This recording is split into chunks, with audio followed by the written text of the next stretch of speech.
I just saw that thumbnail. That is hilarious. Good work. Raw burgers. Yeah, they're dead. They're dead. They've been dead. Hey, Bora's only 18. You're gonna scare him. Oh, man. Rangers win. Come on.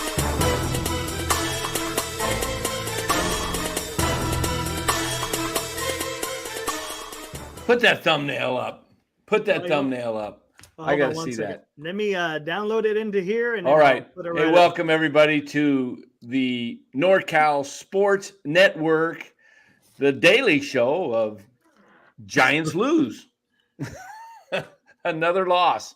And don't oh, yeah, love it. Look at the raw burger. The raw burger with the fork in his back. He's eyeballing that raw burger. Look at that. You see him eyeballing it? Yeah, look at that. He's eyeballing it. He'll give a review. He'll give a review on it. Meanwhile, down in San Diego, 2-2, top of the 10th. Cardinals have a man on third and a 1-2 pitch coming here. And the 1-2 pitch fouled off. 3 fouls off in a row. Reds. Let's not talk about the Reds. I know they lost 9. They were up 9-0 and blew it. What a game. 13-12. Man on third, 1 out. Dela Cruz strikes out, and then somebody else struck out and pretty much screwed my parlay, 10-team parlay. 10-teamer. 10-teamer. That was the flaw. Would have won. There you go. $7 bet would have won me $13.50, man. Wow. It was plus 19,000. A 10-teamer. And the Reds, I hate the Reds. Now, come on. Bad beat. It's unbelievable. Hey, Dan, have you noticed this guy has he threw 5 straight curveballs? Get out of there, Sexy! Yeah, the Padres are fired up. Let's watch this. You guys want to see something cool? Yeah, that pitcher threw 5 straight curveballs and then got him with a slider. How about that? Yeah, this is great. Now the Padres are fired up. They are on a roll. I want to show you this pitch now that it's not live. Watch this. Watch this pitch on the corner and watch the excitement from the pitcher. Can you see that there? Yeah, can see it. Yeah. Oh, he painted that outside corner. Holy crap. Padres are going to win it in the 10th. I bet Petco's rocking. It is. Yep. And look at them. They're rocking 40,000. Meanwhile, the Giants stinking up the joint every which way you go. 2 hits again tonight. Two hits. One of them, Marco Luciano, a bullet get off the right field wall. What did he hit that at? 110? Yeah, something, or 107 or something. 107? You saw what Pavlovich. Well, maybe it was 110. I can't remember. Whatever it was, it's twice as it's hit as hard as all the rest of the Giants combined hit the ball. It's like they're so bad. And it doesn't matter. It doesn't matter because if it was July, he would be sent down next week. Oh, exactly. Yeah. For Isan Diaz. Who's no longer with the team. Exactly. Or Paul DeYoung. Or Paul DeYoung. Or Paul DeYoung. Paul DeYoung, yeah. Oh, man. So Soto's on second, right? Yeah, I think. Yep. Machado, come on, Machado. Earn that money. Yeah, and you know the thing is, this regime thought this was a playoff roster. They said it was their best roster, better than the 21 team that won 107 games. Just for that alone, they should be fired. I mean, just no deals. Like, I am so sick of the media, some members of the media, saying they think he should come back. I hear one hand they say he should be gone, and other hands they talk about should be back. Weird, yeah, Look, weird. I don't get this. How do you bring a guy back in Farhan? Forget Gabe. He needs to just go. But how do you bring Farhan back with he's the guy that didn't make any deals in 22 except for J.D. Davis, who in my opinion, J.D. Davis is the game is passing him by. I would have traded him this year at the trade deadline because he had the highest upside. You remember, buy low, sell high. Buy low, sell high. Buy low, sell high. Knock that into your brain forever. I mean, and what do? Alex Cobb and J.D. Davis and Conforto, for that matter, were all, Conforto wasn't that great, but Cobb was an all-star. J.D. Davis was having a somewhat all-star first half until the last month. He kind of faded a little bit. But why would you keep these guys when the game's changing? They're old, they're slow, and they're just, when I say old, 30. Cobb's old, 35. Davis, he's getting old for a ball player, 30. He's 30. He has the Giants have a lot of young talent. He has no spot on this team. Yeah, exactly. You got Casey Schmidt behind him. You're blocking and you got Luciano at short. I've got the changes that this team needs to do for next year. And I think if they did it, they would be somewhat entertaining and they would be competitive. And that is, there was an article in Sports Illustrated that suggested a trade for Haniger, which I'd be loved, get rid of Haniger. Haniger and Wisenhunt. I would trade Wisenhunt for Trout if they were paying part of the salary. Bring in Mike Trout, put him in center field, put Matos in left, Ramos in right. Go sign Cody Bellinger. Go sign Rhys Hoskins. Now you've got some real bona fide pop in Trout and Hoskins and Bellinger in the middle of your lineup. And there's a grounder to third, and they're going to go for two, and it is a double play. They took the 2 outs, and the ghost runner went to third invisibly. I'm ahead of you, Dan. I'm going Eric style. Yeah, there you go. Woo! Seeing the light. Oh, you're not watching. Seeing the light. Oh, come on. That's boring. Hey, I already know what's going on. You know what's going on, but, a little dot appears on your screen. Little thing. Oh, look. Being there live actually is the most up to date. Yeah. That's where you can really enjoy in-live betting when you're at the game, because you can get your bet in before it, you really knows what's going on. So anyway, here's how I see this lineup. I would lead off with Matos in left field. I'd put Luciano at shortstop, batting second. At third, I would go with Trout, batting third. Fourth, I would go Bellinger. Fifth, I would go Rhys Hoskins. Sixth, I would go Patrick Bailey. Seventh, I would go Tyro Estrada. Eighth, I would go I forgot. I had ninth Schmidt. Who was my eighth? Who did I forget? Wade? No, I have somebody else at first. I got Hoskins at first. Hoskins at first. Who was my other? Oh, it's an outfielder. Luciano. Ramos? Oh, no, wait a minute. I forgot Ramos. I had Ramos. 1, Matos, 2, Luciano, 3, Trout, 4, Bellinger, 5, Hoskins. Yeah, Hoskins DHing. Bellinger's at first. That's what it was. 6, I got Ramos. 7, I got Bailey. 8, I've got the heck? Why do I keep forgetting? Who's my 8th? What the heck am I forgetting? Dang it. Oh, Estrada. And 9th, Schmidt, third base. Okay. I think you could have and then you can afford to put Bellinger in center field and rest Trout for half the games and let him DH because he doesn't have Ohtani, because he couldn't DH because they had Ohtani in Anaheim. So you can actually give Trout a lot of rest because Bellinger could go out and play center field and Hoskins could play first base. And you can use Wade and Flores as bench guys, which they should be. And now you have a good bench. And Flores can come up and pinch hit and bop and Now you've got speed and Matos and Luciano. Trout's got pretty decent speed. Bellinger's got decent speed. Estrada's got speed. Schmidt's got speed. Who else am I missing that was down at the bottom of the order? Ramos has got speed. You see the difference in the lineup? It's totally different. If Trout came here, the fan base would be excited for a little while. Laura, I know. Yeah. And then he would get hurt.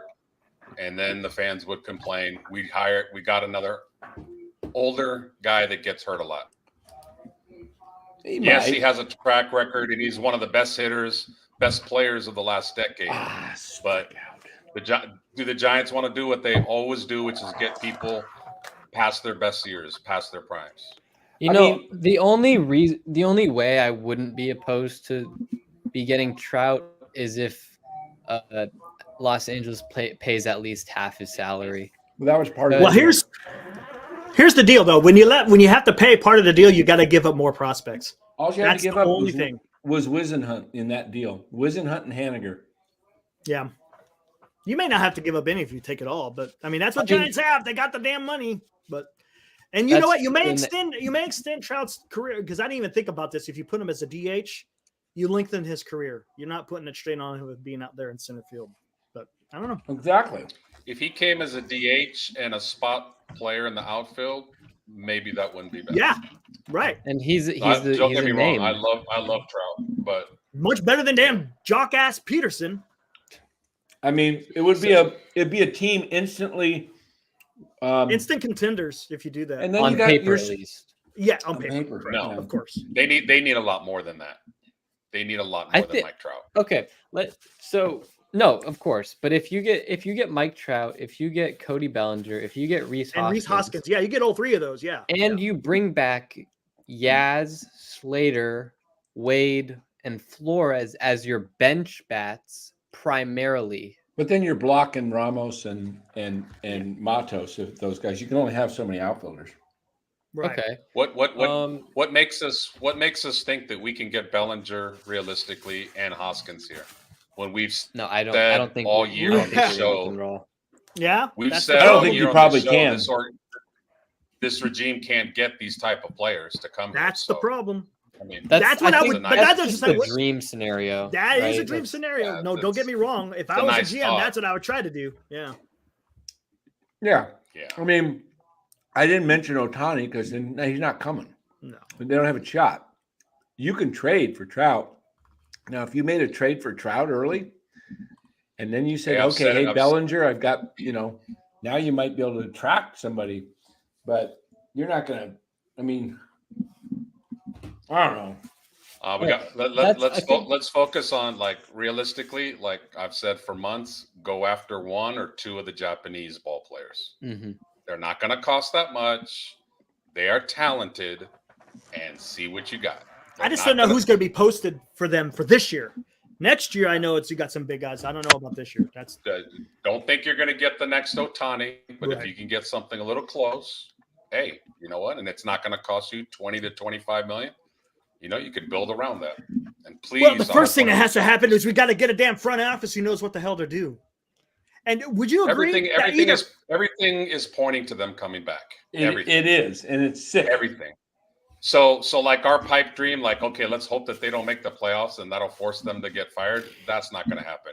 The only thing that's going to get them fired is people stop showing up to the ballpark. Just don't go to the ballpark.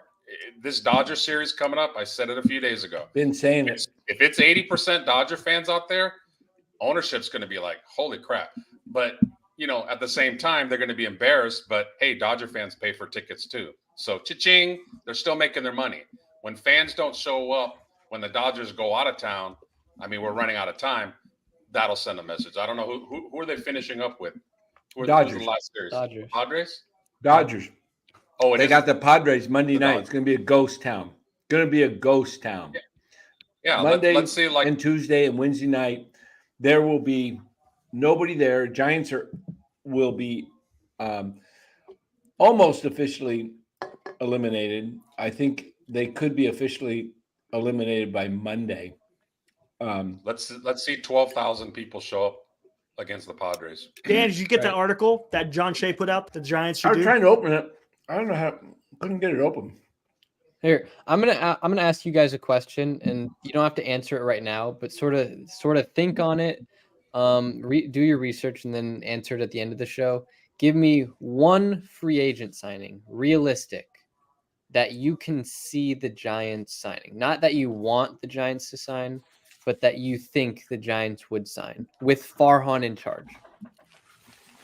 Rhys Hoskins.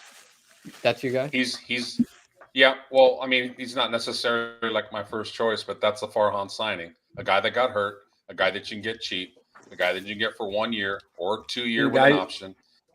And because the Giants are becoming like the rehabilitation place of the United States. Come to the Giants, resurrect your career, and then go off to somebody else and get paid. He's from SAC too. He's from SAC. Oracle is a rehab facility. That's what. All right, bases loaded, popped up, fly ball. Was that to Nando? Oh, they're going to score. Doggone it, that's not Nando out there. Where's Nando? I thought Nando was in right field. They move him to left or center? Shoot, that's Profar out there. Center field. He's in center field right now. Oh, he's in center. It would be awesome. That guy's got a cannon. Do you remember who brought up Hoskins? He's from the Bay Area. From Sacramento. No, do you remember who brought up the name Hoskins? I don't know. I did it once. You? Mm-hmm. Yeah. We've been talking about him since Good job, Bora. beginning. We've been talking about him You want a cookie? since the beginning of the I year, would love a cookie right now. knowing he was a free agent. Huh. Huh. Where's that dude at? Hey, Los, you want a cookie? Yeah, give me that. Who are they going to sign? Teoscar Hernandez. That's who they'll bring up.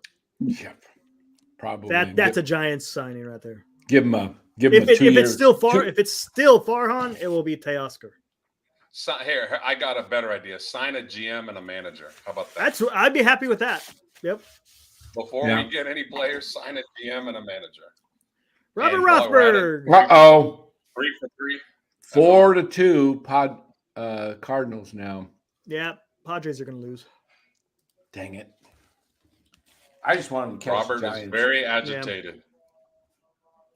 See that? Robert's very agitated. Yep. Roger. I told you a few days ago, welcome to the dark side, man. It's dark, but it's real. You wouldn't be agitated, Robert, if you lived in reality like we have been telling you for months, because you would be just Tempered expecting it. expectations. Temperature, yeah. It's just like, kind of just knew it was going to happen. At least we did. I mean, it's just kind of Amen, obvious. Spencer. Amen. I mean, I go back again. This is kind of lopsided. It's upside down, but here I was back in April. See, first of all, I've already gone on record early on because I didn't want to be one of those guys that was like 60, 70 games in and say, this is a 500 team. I went on record after game 3 and said, this is a 500 team based on the way. You don't wait around, man. You just don't wait around. And people say, it's early. It's early. Of course it's early. And you really shouldn't you can't really judge a team until after a good 30 to 40 games. I'll give them 57 games, the end of May, see where they're sitting. At the end of May, after 57 games, if they're, 30 and 27, 27 and 30 right in there, I'm going to say, hell, they could do something, maybe catch fire. But I think they're more likely When you say to catch fire, do you mean like the stadium would catch on fire? Yeah. You're not talking about them playing well, are you? Well, it could happen. I don't expect Maybe a Twitter poll. What's more likely to happen? Cookies all around. There it is. Hold on here. I got to respond to a text from Ned. All right. There we go. Let's do another one. I'm all good for that. Tell them to come to AZ. Catch an Astros game. So anyway, what a disastrous club, though. I mean, Burrow's going Monday night, senior. He is playing? No, I'm just saying that's if he was gonna go, it would be on Monday, not Sunday. And I don't think he's going. I have to put Jimmy G in there this week. Hey, shifting a little bit. Twas the night before week 3 of fantasy football. Yes. Hope everybody's got their lineups and their homework. Great question, Robert. If I didn't expect much, then why blame Kapler? Because I didn't expect much, but Kapler expected the playoffs. He said this was the best roster that he's ever had. So he's got to take the fall, because if this is his best roster that he's ever had and he can't finish 500 with it, then what does that say about Gabe Kapler? He's been a 500 manager every year of his career for the most part. He was 2 games under 500 in somebody pull up his record in 18, his first year in Philly. And then I think the next year he was exactly 500 or somewhere right around there. He comes to San Francisco in the COVID season and he's like finishes 29-31. Then he doesn't have Buster. Buster comes back. Buster leads the Giants to 107 wins along with a career year from Belt and Crawford. And everything just goes perfectly for him. And then he goes back. Then they're 500 last year. And guess what? They're 500 basically this year. I have the records. Yeah, what is it? 2018, 80-82. 2019, 81-81. 2020, 29-31. 2021, 107-55. 2022, 81-81. And so far, 77-78, right? Yep, that's it. I mean, what do you want? 80% of the time, this is where the guy lands. So Kapler wasn't correct in evaluating this team. Well, then he should be fired for not getting it into the playoffs, Robert. It's dead. Look at their faces. Look at the way they play. They make the most errors. He said that was the thing they had to clean up this year. Whose job is it to help get the defense fixed? It's Farhan and Gabe.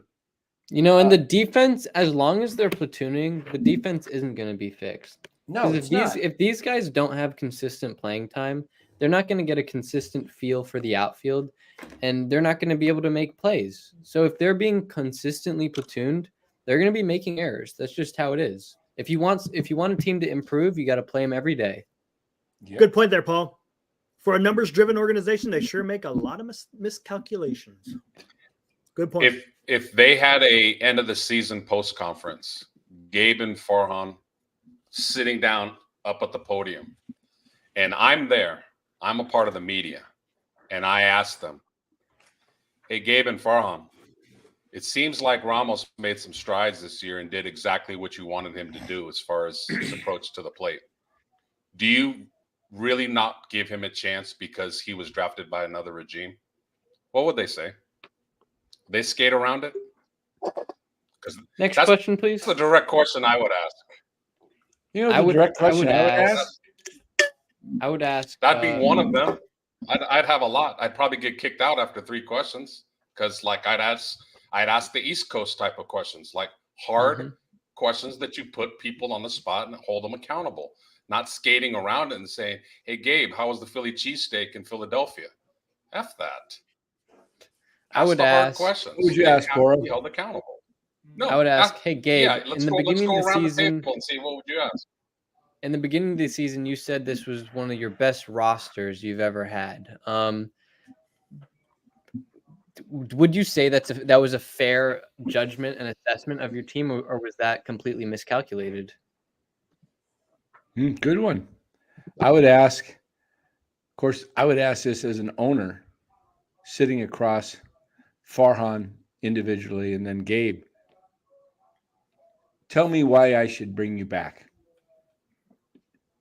And let him And then I want to hear what he'd have to say. Why Well, should I bring- first of all, you got to balance the smoke there, Mr. Owner, man. When you balance That's that correct. smoke, everything takes care of itself. The soil is good. I can grow the fertilizer. Actually, you can't grow fertilizer, but you use fertilizer to grow. There you go. I would love to hear what he's saying, because you know what? I can counter every one of his points. I can give an objection. If he says, well, we've got the farm system up and You don't coming, play them. but why do you platoon them and pinch hit for them when they're up in key situations? Okay, so how are you developing them if they get here and you don't play them? Okay, 2, he might say, well, we are our guys are just up and coming, and we think they're going to be good in a couple years. And okay, so what about next year in 24? Do you think you can win with these guys? Are they ready? Or are you going to have to keep on signing mid-veterans and have the young kids never And then develop? if he says, well, they're probably a couple years away.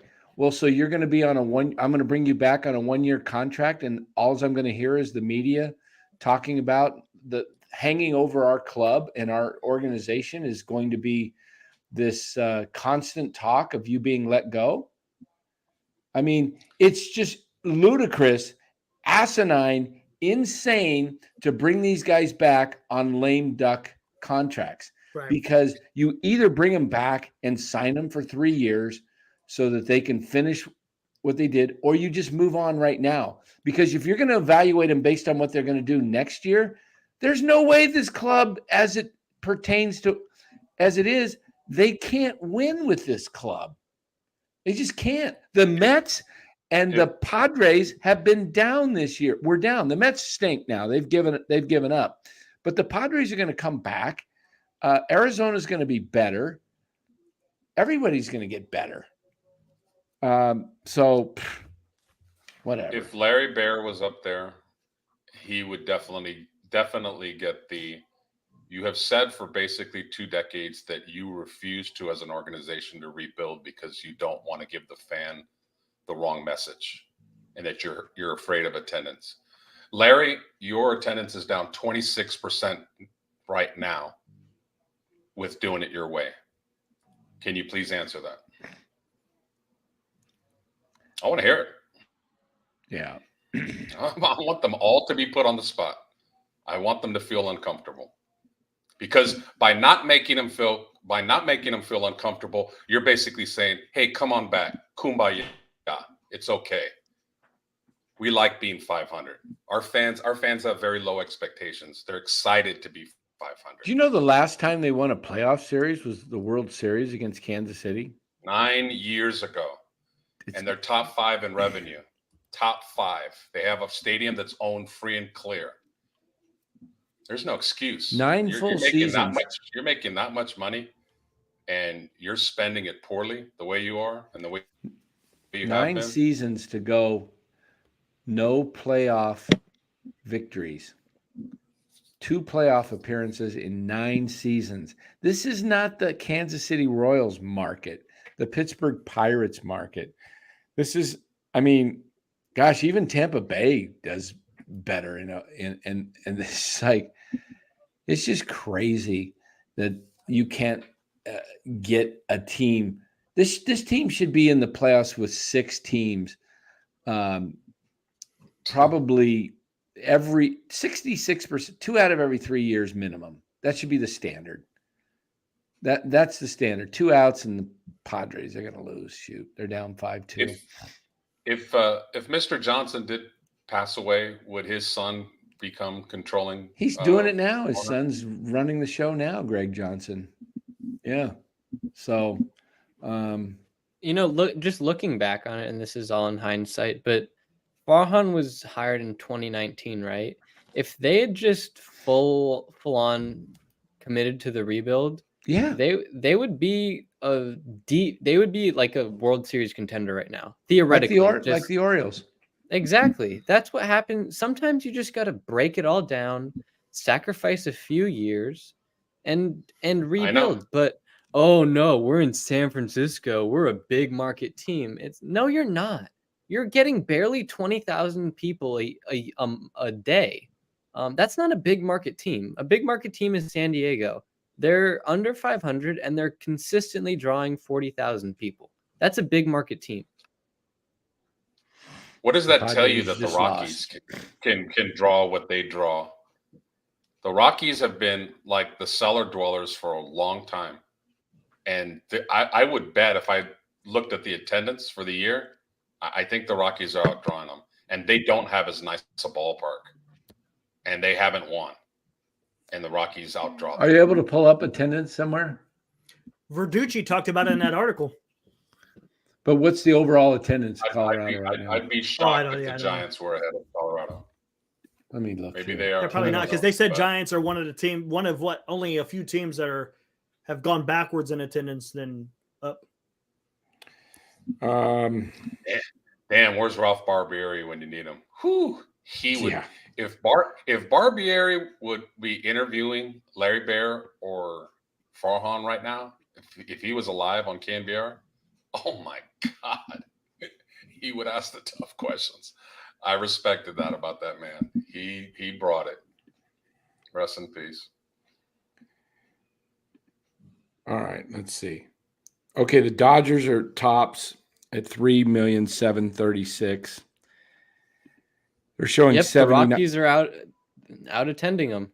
The Rockies are at 2,381,000. The Giants are at 2,295,000.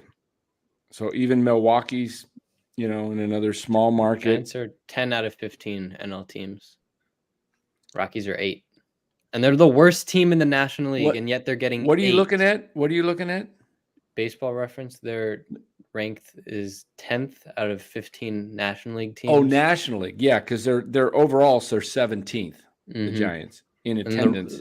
The Rockies are 8. Now, what I would be interested to study is the Giants' attendance since Farhan and Gabe came through in 2019.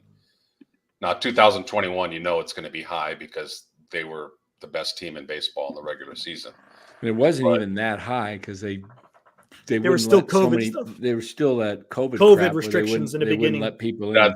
That's true. That's true. That's a good point. But I would say the last couple years, I would say Giants attendance middle of the road, middle of the pack. 2019 was 7th.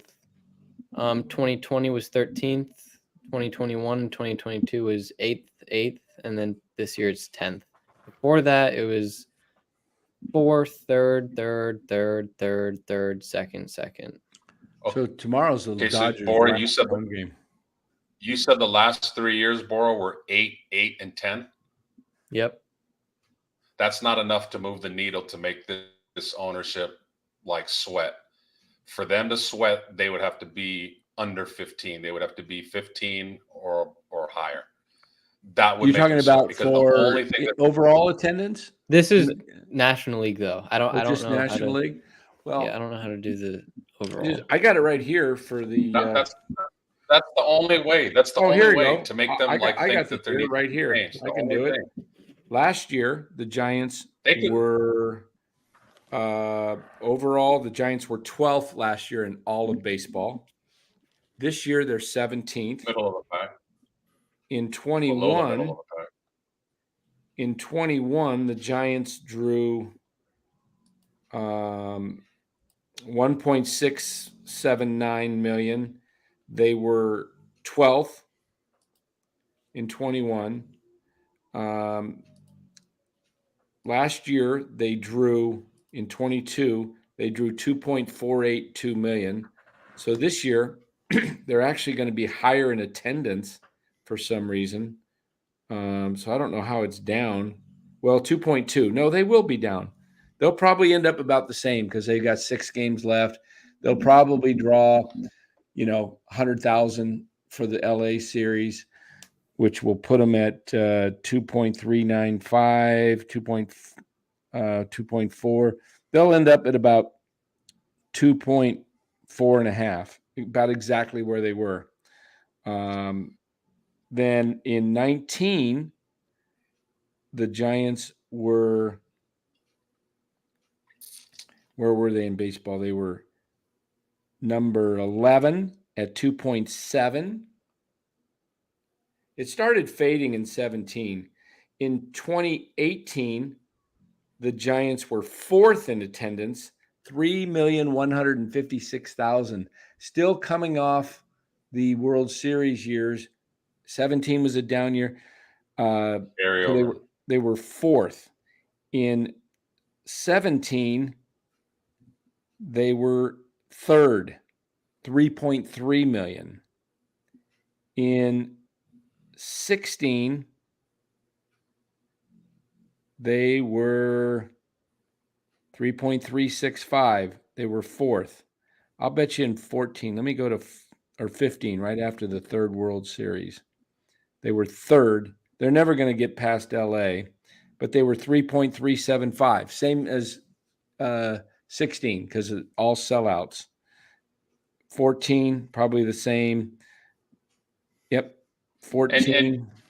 And you know what? Yeah. Something that's never talked about is the Giants, like any team, they make a good part of their money on regular fans like that. They make a lot of their money on those luxury suites, on those big multi-billion-dollar corporations and companies that rent out those suites for the whole year. Now, I know for a fact, like a lot of businesses in the city of San Francisco are not doing well. In fact, they're getting the hell out of town. So I don't know if that's going to hurt them. If businesses stop buying those suites for the whole year, in other words, they're like, you know what, we only want like a quarter of the year or half the year for our clients, not the whole year. That is what's going to hit ownership. Not me and you going to the game for $20, $30, $40 tickets. I mean, those add up, don't get me wrong. But it's those luxury suites and how much they get. I know how much they are. I've asked about them. They are very pricey. That's where most stadiums and organizations make their money, is the luxury suites. So we'll see what happens. But that's the only way ownership's going to get the hint and maybe do something. Otherwise, they'll be back, and don't be surprised if they're renewed for a few more years. Well, they're going to have to do something because people are really starting to get turned off. I mean, all the media is talking about it now. I think they're gone. I still think they're gone. I hope so. That's just my gut.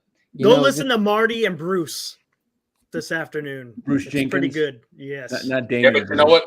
Marty's Marty's just coming around too. Marty was smoking that peace pipe for a long time, wasn't he? He was on the Giants big time. A lot of people were, but in the last few weeks, it's still sort of the tide is turning. Everybody's late. Like we've been saying it the whole series, but the tide is turning. I'm pretty sure everybody heard when we played it, Bonte's rant on 95.7, and a lot of people listened into that, and he made a lot of good points. So people are listening, and the tide is slowly turning. You're starting to see more national media attention to this team. I think I just have a slight hunch that the ownership is well aware of this, and you as a manager and as a team, you want to finish the season on a good note, even if you're not in the playoffs. Like last year, they weren't in the playoffs, and they won their last 8 or 10 or something to finish 500. Right, so they ended the season on a positive note. This season, they've just completely shit the bed.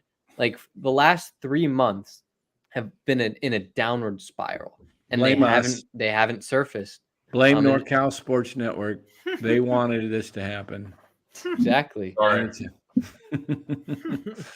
No, Apologies. hey, my whole thing on the team. Look, I want them to win. Bora wants them to win. Los wants them to win. Eric wants them to win. Wants them to go to the playoffs. Wants to be but we're also realistic, and we knew this wasn't a playoff team.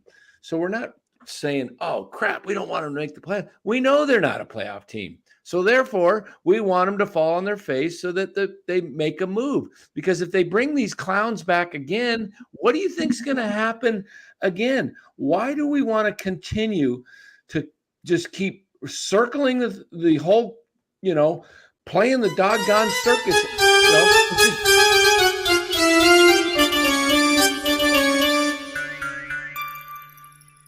mean, why you want to do this again? Why?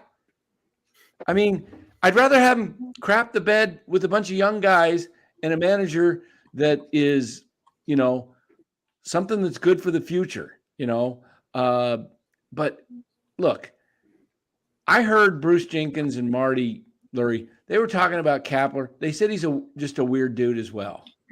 Didn't they, Eric, pretty much? Yep, pretty much. We heard Claudia talk about the other night about the whole thing with a lot of the reporters are talking about Gabe and how all of his food reviews and stuff. So crazy.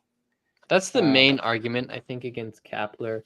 It's like he finishes 500. He's a 500 manager, but he's really weird.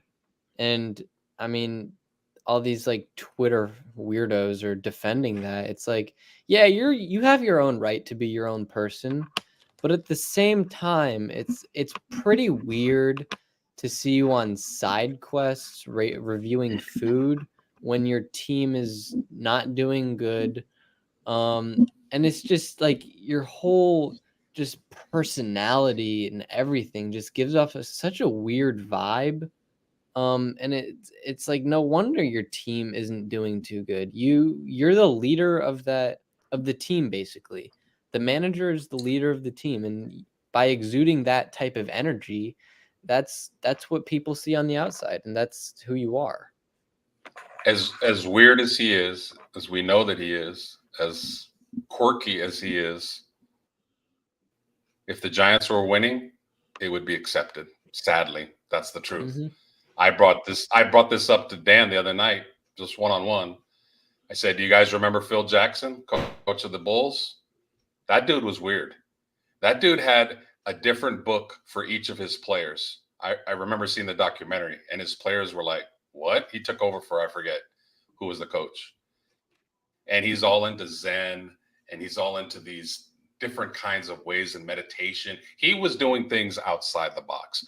Now, there was no social media in the 80s and 90s like to critique it. There was no YouTube shows to critique it every day. But Phil Jackson was kind of weird. But he had Michael Jordan, and he had Scottie Pippen, and he had Dennis Rodman, and all that cast, and they won. So the weirdness was kind of looked past.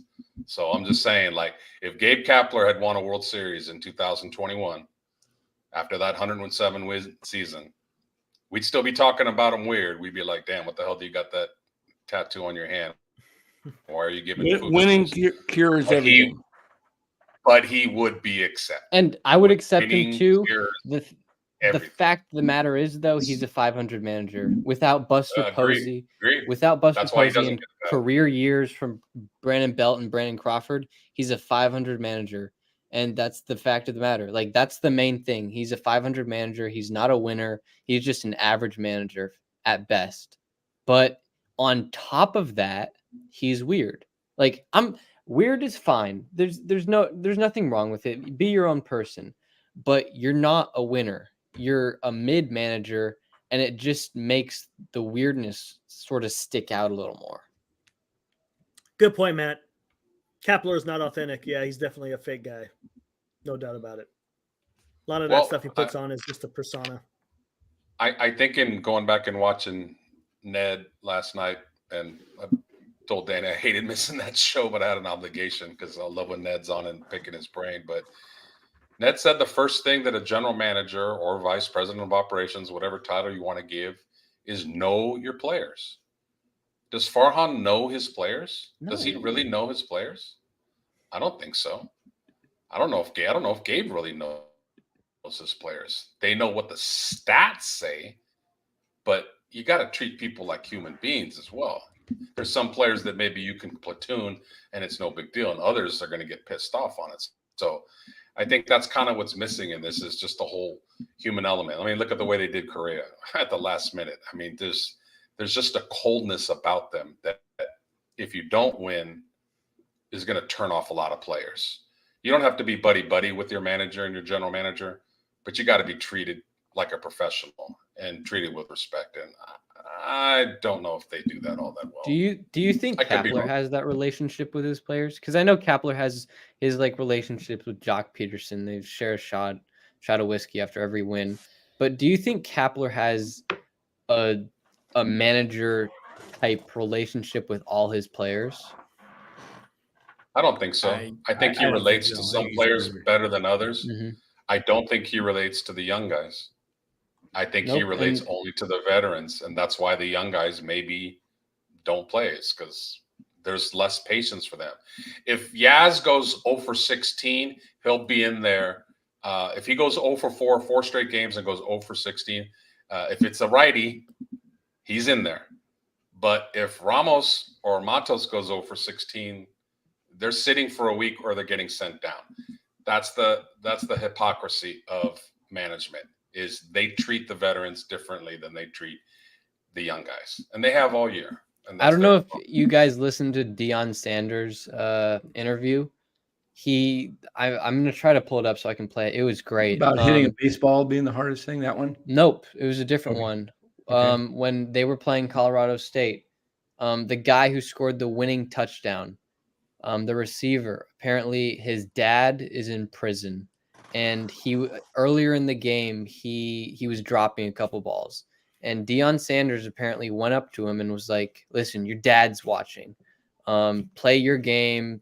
You're a dog. Be a dog," or something like that. But in the interview, and he ended up catching the winning touchdown. But in the interview, he was like, "That's one of my number one priorities as a coach, is to know all my players, what their tendencies are, what their ticks are, what gives them confidence." And that's my job as a coach, because I'm the leader of this team, and I need to help be able to like boost my players.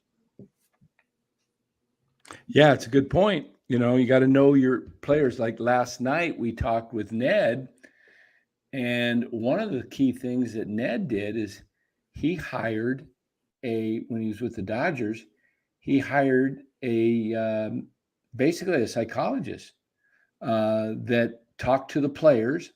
Love that. And that particular lady was a big influence on some of the trades that they made, because she was able to find out that they had fears and different things about them that they just weren't ever going to make it into the big leagues. And you got to know your people.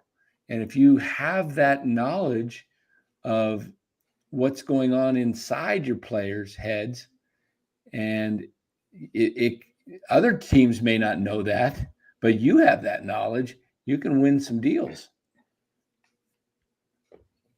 So, yeah, I mean, let's see what we got in the comments section here.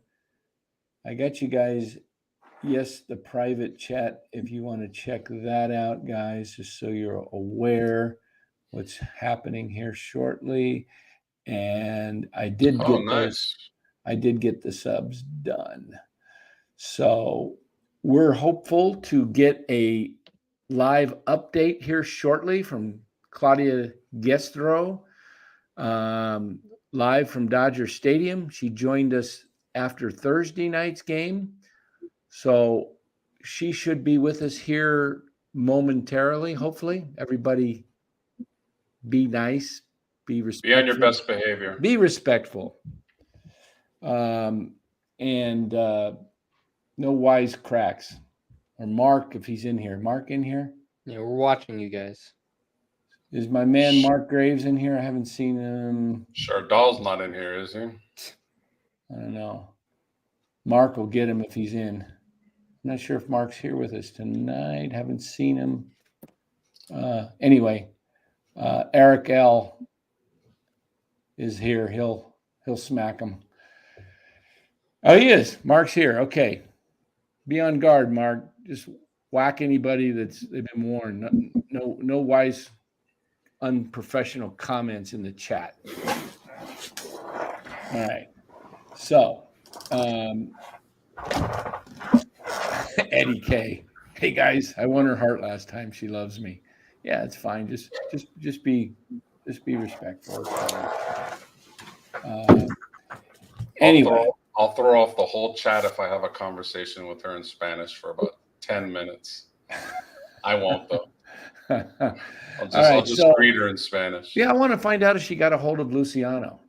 Want to hear if she got to talk to Luciano, what that went like. One of the questions I asked him was, how do you feel? Ask him how he feels being platooned. You know, I want to know what these players think. You know, especially if you're speaking Spanish, guys might be a little more freer to Nicholas Robertson, you speak Spanish. Oh, you could come in. Well, maybe. I don't know what's being said though. Yeah.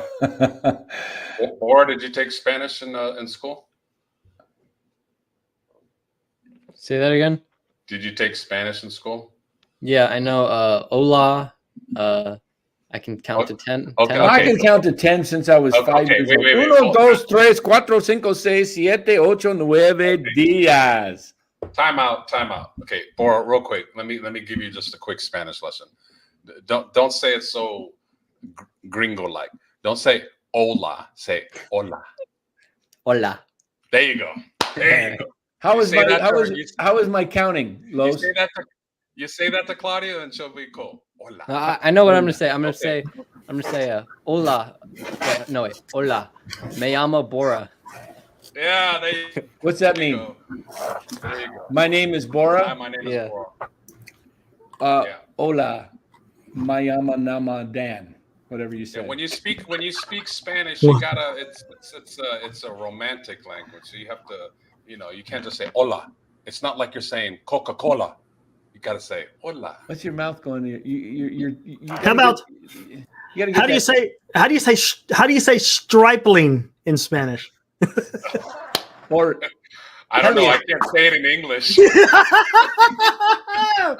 Oh, that's good. Hey, how's my counting, Los? 1, 2, 3, 4, 5, 6, 7, 8, 9 días. Everything was good until the last one. Días. It's not Diaz. Días. Yes.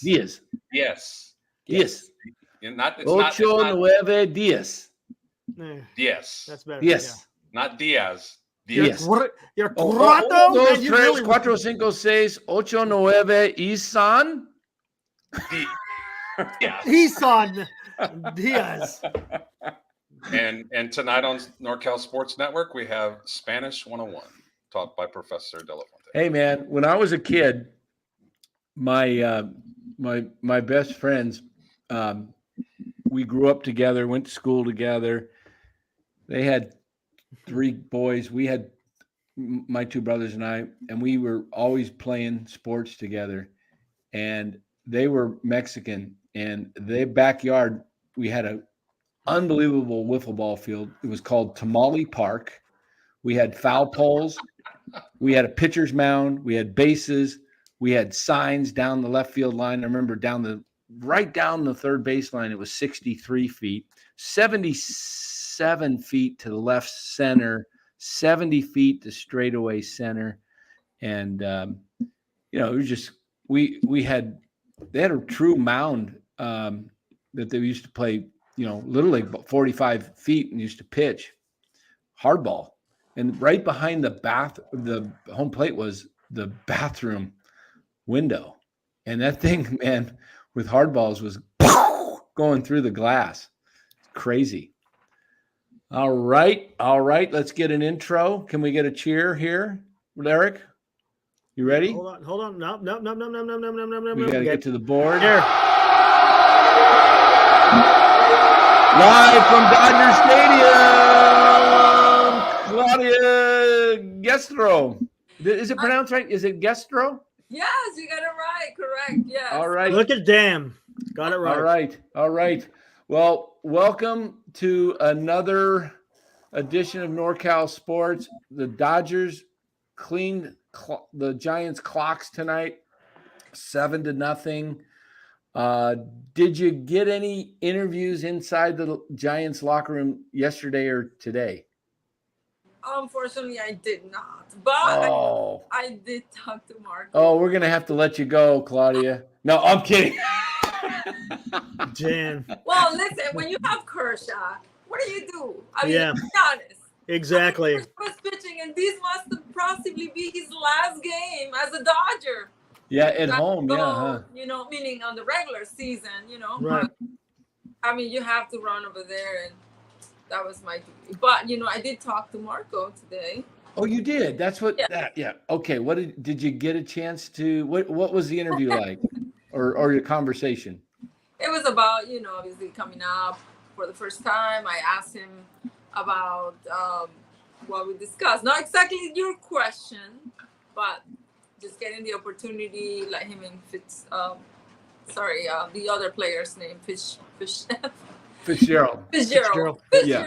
Yes. So I was talking about that, and I put it in a certain way that it's not like you wanted me to ask, but he's obviously he knows it's a challenging moment for him, but he is happy to be with the team and the opportunity. I mean, he's kind of quiet, so I mean, he doesn't say much, to be honest. He's so new, he's so young. Yeah, he's only 21. Yeah. Yeah, what I love about the whole interview is that he is from an area in the Republican and Dominican, the DR, that the name is Pimentel.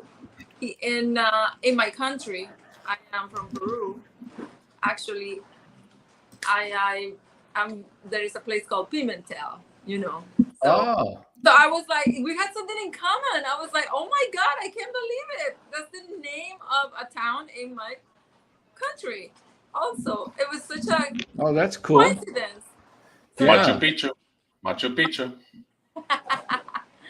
Yeah. Hey, look at this comment from Matthew, all the way from Atlanta. He says he knows you. Maybe he knows of you, or maybe he knows you personally. Not sure. She has very impressive reporting. How did this channel get such an upgrade recently? Thank you so much, Matthew. All right. Going back to his question about Kershaw, obviously everybody's asking if this is his last season. He's not saying anything about it. Now, he said something after the game that it looks like he might return, because he's like, it's going to be a long way for me to just hang it up. Basically, that was a big word, yeah. Take me some before, I think about going away. Now, we don't know if he's going to stay as a Dodger. He could go to Texas. But true, he could, It doesn't look like he just wants to just hang it up yet. Interesting. I know he's dealing with that shoulder that's causing him to only go 5 innings generally. Not sure if he can go much more than 80 pitches in a game. I guess it all depends on his pain tolerance, is what I'm hearing, right? Yeah, he's he's positive about it. I think he just finally is adapting to this new system that he's got going on. And like he said before, he said, he feels like he's like in college and school, because he's not doing his routine like he used to do it all the time. But, he's just happy to be able to do whatever he can, because, this is his passion. He loves baseball. He doesn't want to just give up already. And taking whatever they're giving him, and it's for his health, it's probably the best thing. Yeah. Does the panel have any questions for Claudia? Yes. And before you ask your question, Eddie K says, "Hola." Hola, Eddie. ¿Cómo estás? Mucho gusto. We have some Spanish-speaking people in the chat tonight. They want to know about Marco Luciano. Entonces, bien habidos otra vez, Claudia. Hola, ¿cómo estás? ¿Cómo está bien? My question is, you cover the Lakers and the Dodgers and anybody else? Clippers and Angels. And the Kings. And the Kings and the Ducks and all the LA teams, pretty much. Do you have a favorite sport that you like to cover? This is my passion. I love baseball. Really? Yeah. I mean, I can be here I sleep in this press box. I just love to be here. This is what I love. Yeah. What gave you your passion for the game of baseball? So Was it familia or? it's so interesting. So I actually played basketball in high school, and I thought that my passion was gonna be basketball all the time. But when Eres alta. 5'8", at 5'8". 5'8". I got that. I'm a small forward, so I was a small forward. Hey, you rebounded and did your thing. Good. I was a 3-pointer. It's funny. I went to high school here in the U.S. I didn't speak any English at first, and my teacher, my coach, he knew how to say 3-pointer in Spanish. So because I was a 3-point shooter, so every time they were in trouble, they were like, "Tres, por favor, tres." That was fantastic. I always remember that. And nobody knew my name. They all just called me. I was telling a story that at the time my mom gave me a hat. It said "nasty girl" on the top, and I had no clue what it meant. I just thought it was a. Oh, so I was walking trouble wearing that in high school with a hat saying "nasty girl," and so everyone didn't know me by my name. They said, "Oh, nasty girl, she's gonna shoot." So, cochina. But So where did you get your love for baseball? So how everything started is my dream came true when I started covering the Lakers, because I am a huge Lakers fan.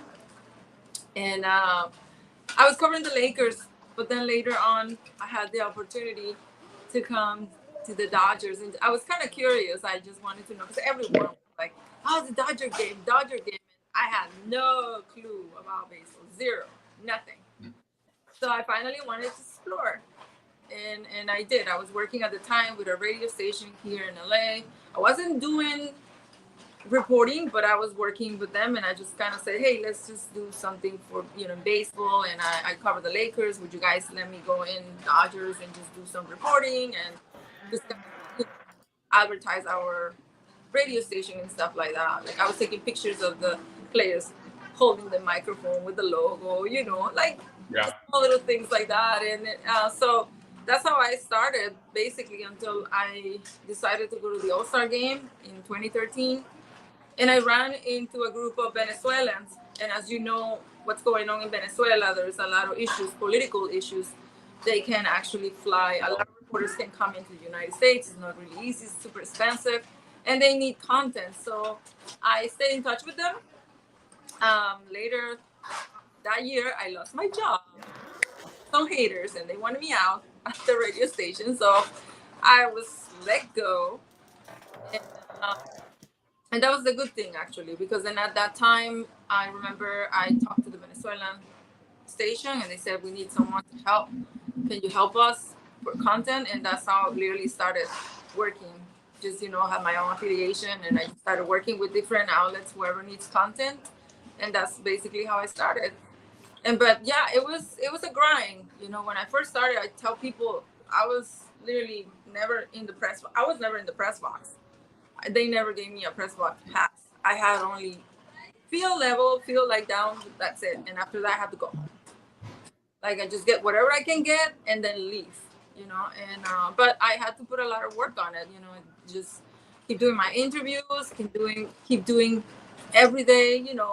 Whatever I can do and just grow. And that's basically how it started. So who's the nicest Dodger player that you would say is, just a really just all around great guy to talk to and just, very friendly? Who would you say that would be? I like Fernando Valenzuela. Fernando, did you say? Yeah. Okay. Fernando of all time? Yeah. What about on Como no, es mexicano. Claro. What about on this present Dodger team? Oh my God, he was what? Sorry. What about this present Dodger team right now? Today I did an interview with Freddie Freeman. Amazing. He is just an amazing guy. Yeah, I've seen some stuff. Don't go to players on the same day because I expect, usually writers, they need their stuff like right away, but I don't know. Everybody works differently. I don't get players on the same day unless the postseason is different. But I usually tell them, hey, tomorrow I want to do something with you. Can we? And I couldn't find Freddie literally for 2 days because he does a routine. Sometimes comes out on the field, sometimes he doesn't. And I was like, okay, I'm gonna ask him. I usually don't do that. I usually ask him like 2 days in advance or a day, whatever. But just give it a shot. So he was cool. He said, yeah, let's do it. That's cool. Yeah, I like Freddie Freeman. He's a good guy. Any players that from opposing teams that you would say is just like, hey, just a really super first class guy? I mean, I know a lot of ball players are. I'm not going to ask you who the big jerks are because we don't want to. The Giants? No, just any team, like in all of baseball. Who's some of the people you've come across? To you yesterday, Pujols, but you want to know other ones, right? Pujols. Albert is definitely. Yeah, Albert's really good guy. Super great guy to talk to. Another player. Oh my God, there's so many. How about Acuna? You're fellow Venezuelan, right? No, you're not. He's Venezuelan. You're from. You're from Peru. Yeah, Peru. Yes, a lot of. I actually interviewed so many Venezuelan players when I first started. Tons. By the way, if you've never had Peruvian food, oh my God, that is some seriously good food right there. Los is our food guy, man. Yeah, Los is the food guy. Yep. Los is a foodie, man. I Peruvian's in my top 3. I love it. And anytime I can do now the reviews find it, right? Just kidding. Yeah. Who's your top 3, Los? Who's your top 3, Los? Japanese. I have to go Mexican. There you go. I was waiting, man. I was waiting. Yeah, I have to. I'd get crucified by my family if I didn't say my own. Probably Japanese, Mexican, and Peruvian. Ooh. I mean, Peruvian is. I thought Filipino food was right up there. Filipino is up there for sure. I like Peruvian food and I like Asian food. I love Japanese. Oh yeah, I love Chinese food myself, but and Filipino food. My wife's Filipino, so I love her cooking. So we're talking about cooking now. What happened? Yeah, I don't know what happened. Hey, real quick, senior softball games. One of our guys here in our chat, he's a dedicated follower. He asks, "This is the second time Claudia has linked Kershaw to Texas. Does she have some insider info?" Well, basically, he's always. I mean, he's from there. He goes there all the time. He has family in there. I mean, tonight he even mentioned that the kids are in Texas time zone. So I'm like, he keeps interesting. He keeps using Texas, and we're like, wow, does that mean something? Maybe, but no, he said anything. But he definitely tonight he mentioned that his kid, he's kind of exhausted, and they're like, they're still in Texas time. He just, I don't know. But Claudia, since we were we talked about Kapler, the other night, and we're talking right now about food. I was. What do you think of this? What do you think of this? Okay. What do you think of this? In the Mission, the best I've had in San Francisco.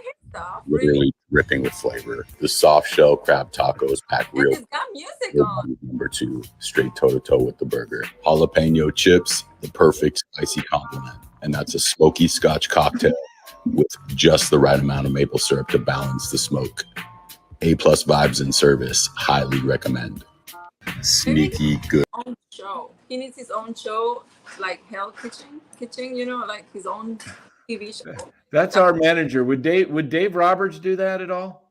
No, I don't see Dave doing any of it. Could you picture anybody? Actually, Dave loves wine. That's all we know. Yeah. He's a big wine guy. Yeah, he loves, but he doesn't talk every day about wine. Okay. Yeah. So, what is the vibe if you picked up anything? Were you able to pick up anything in the just the feel of the Giants right now?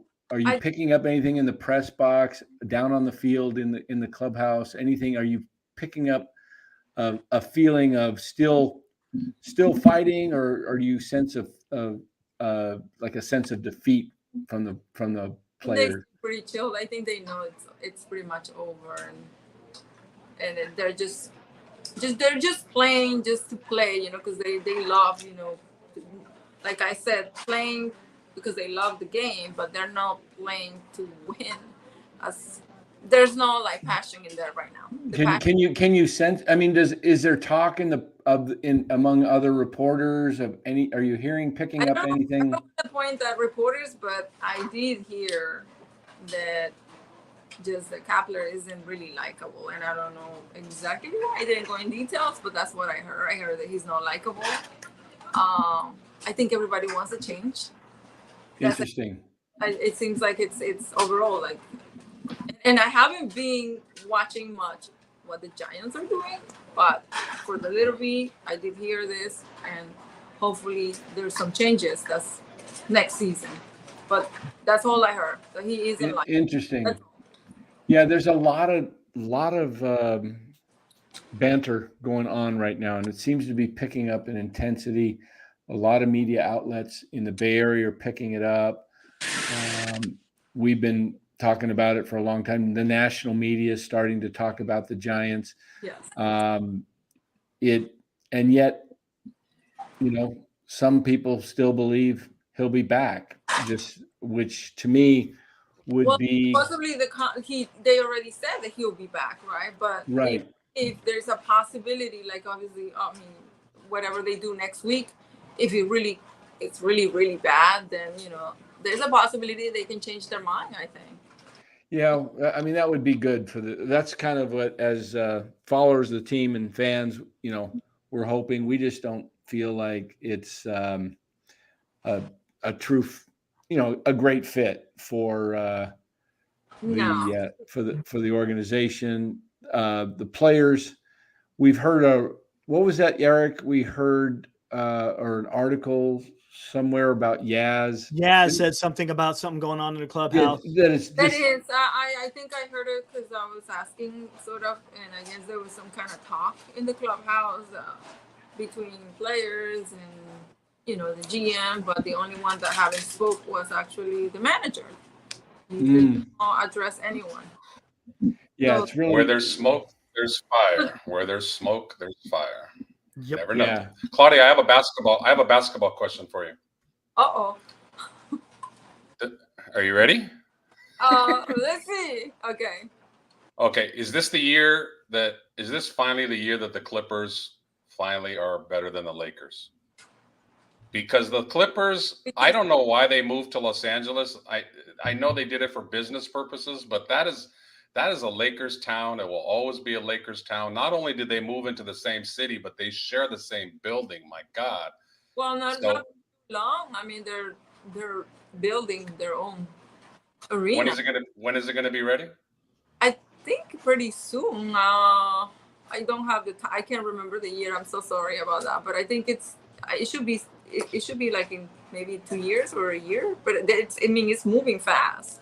I drive there because I go to the Rams games and I'm looking at the construction. So they are building it. I mean, it's still going on. Yeah, that's over there by SoFi, right? Yeah, it's right next to the Rams. Yeah. SoFi is like really down. Isn't that where Hollywood Park used to be? The horse racing? Or I'm trying to remember. I thought it was near there. I think you're thinking of Del Mar. You're thinking of Del Mar. No, I'm not thinking of Del Mar. No, Santa Anita is out in San Gabriel. Yeah, he's right. Because I live by Azusa, so there is out there. Yeah, that's by No, I don't think it's. No. By the way, Los Angeles, you did a great job in building a football stadium. Props to you. That's how you do it. Yeah, it's a lot better than Levi. Yeah. So if you ask me about streets, I'm really bad. I gotta be honest. I don't know anything. I mean, people ask me about this place in Hollywood or whatever, and I know about stadiums and arenas and all that, but home, but I don't really go out much in LA. So pretty lost when it comes to places to go and hang out and do things. Don't call me boring, please. Hey, you're too busy. You're dealing, you're a busy woman with all your teams that you cover. Takes time. Yeah. But tomorrow I will sleep a little longer. That's good. It's Sunday. I'm not coming here. So. Oh, yeah, you're off. That's right. That's why we wanted to try and get you on tonight, just see what you're kind of get a general feel for, we knew the Dodgers going into this series. We all said 3 out of 4 on the panels. But I said they were going to win one, remember? Yeah, and they got their one last night. I thought maybe their one might be like tomorrow. We'll see tomorrow. But I yeah, on that. Another bullpen game. We told everybody this road trip. This is tomorrow finishes the 10-game road trip. They are 2-7 currently. 2-7. What did we say? Not going to get it done. Not going to get it done. We said it would probably be a 3-7 trip. Yeah, I think you said something like that. Yeah, maybe a 2-8. I would lean 2-8, but the best thing they can do is just kind of don't try and tease the fans by winning 4 or 5 in a row, and right. It's like just and act like they got something together. Yeah. So you guys want them to win the remaining games, or you guys don't want? No. Nope. No. We want to see them. We want to see them go crash and burn. Yeah, crash and burn, and that's hard to do as fans, but that's how much a lot of us want. But he's got a great future. He can move here, Hollywood, and open a nail salon. Yeah, there you go. Absolutely. Right? And next door, he can open a restaurant that only serves raw meat. Yeah. And flavor of smoke. Yeah, you can balance the smoke. Balance the smoke. Right. Oh, real quick. Yes. News on Trout. They're talking about maybe possibly trading this guy. Do you actually see the Angels possibly selling or trading Trout? I don't see that happening. I mean, I personally think that maybe Ohtani might definitely be gone. Right. That's definitely. Where's Ohtani end up, you think?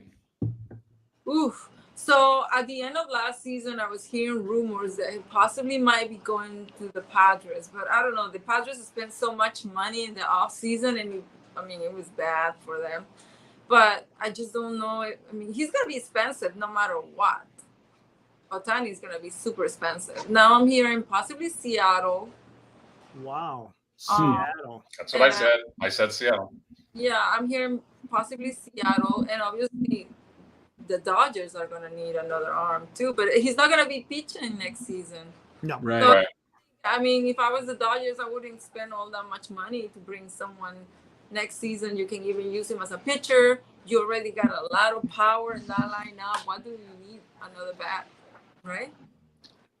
Yeah, I mean, if you think about it for the money, I mean, unless they're thinking long term, but I don't know how long he can really pitch effectively. I don't even know exactly what kind of surgery he actually right. had. Kind of saying, it was just a minor thing in the elbow, but now he's not pitching for another year. And Tommy John surgery, how long does it take you to recuperate? Pretty much a full year. So Right. The TJ then, why they're not saying is TJ? They're just kind of like, it's a minor thing. It's not the same thing, but they're just keeping it quiet. They don't want to say it. It's just kind of strange. Some people say the Giants we don't believe the Giants will be in the running. No. I think what the worst thing right now for Ohtani, it's that he's not pitching. And I think a lot of people like him for it. Obviously, because I think I could see him going Seattle. I could see him if he's San Diego, the Dodgers. Yeah. If he wants to go, if he for some reason went Texas east, I mean Texas would be as far east as I think he would want to go. He's going to Texas. But did he say he did not want to go to the East Coast because it was too cold? Is that what he said? No, he never gave an explanation. I think he told his agent that he just wants to stay in the West Coast. He prefers to stay West, and that's the reason why everybody's speculating. It's probably the Dodgers, it's probably the Padres, but now I'm hearing it might be Seattle.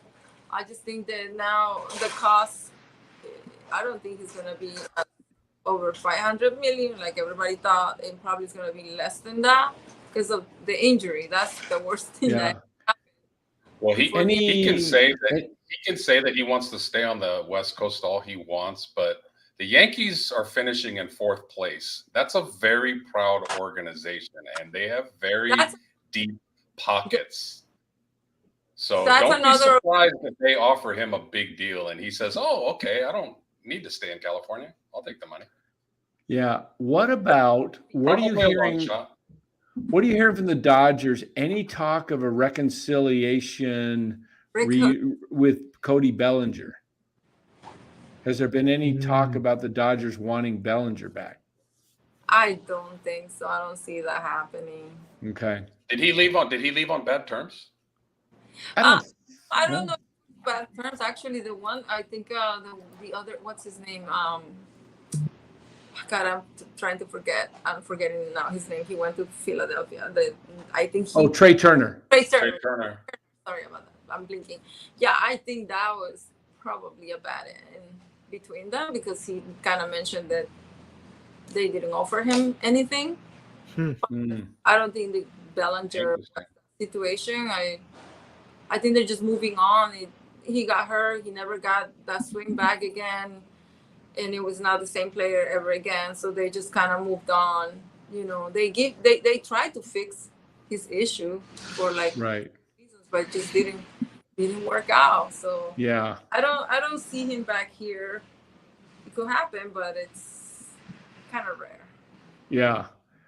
Guys, got any more for the questions? Dodgers to lose, well, just a comment for the Dodgers to lose Seager and Turner and have all the injuries that they have, and Urias and his situation, and off-field drama, to still keep winning the way they are. I mean, it's just a machine. They just win.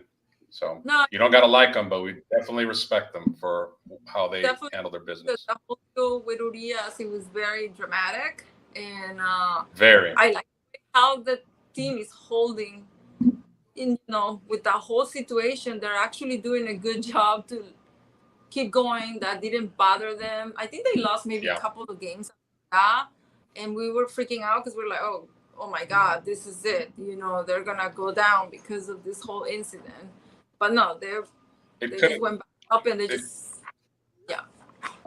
it could have been a big distraction, especially with a strong Latino-based community in Los Angeles, the way it is. Yeah, it could have got ugly, but they handled it. They did. The story. Obviously, you read it everywhere. They took all his pictures, everything in the murals here. They have removed, everything. And I just heard that they deleted also like 3 minutes or something like that, or 2 minutes for some video that they had. I don't know if it's true, but I wouldn't be surprised. Yeah, they just wanna. I haven't seen the video. Nobody has seen the video. We don't know if we ever see the video, but they're very, very. I mean, they're the Dodgers. They don't want any distractions. They don't want any drama in this locker room, and they're really easy to get rid of people when it's makes sense. Bad. So it's baseball overall. I mean, and that this is the one sport that it polishes all these guys and teach them. You can't be doing that. Right. Doing that. Yeah. Bora. Let's go to Bora. He's got a question, I believe, for you, Claudia. Bora. First off, hola, me llamo Bora. Hola, Bora. I was thinking, Scott Boras is in here. No, yeah. I'm just wondering, like, from the three games you've seen so far, from an outside perspective, who's the one or two Giants that sort of stick out to you in a good way? Well, obviously Fitzgerald. Mm-hmm. That's because you guys got a lot of new guys, though. Yeah. Another one, I think he's the one that I mostly think I like the most. Luciano, I think he's done a little work here and there, but I mean, he's still young. Another, I'm trying to go through But those are the only two I think the best that I Damn. The young guys. so far. Good. Yeah. Well, I mean, that there's says it all. players in there. I mean, Ross Stripling is always my favorite. Mhm. Yeah, Stripling's a really nice guy. He's having a rough year for the Giants. Yeah, I mean, He got rocked today. 0-5. He doesn't even have a win. He doesn't have one win this year. Well, I looked that up. I couldn't believe it. He doesn't have one. A lot of that, though, the Giants really have just messed with him in a bad way. Yeah, they haven't given. He could never get his feet underneath him. Yeah. really? No, they didn't. Well, they they didn't use him. pitched They to didn't already start use him. He had a couple of rough outings to start the season. Then they sent him to the bullpen. Then they left him in the bullpen, and then they let him start a game or two, and he did pretty well. But then they put him back in the bullpen.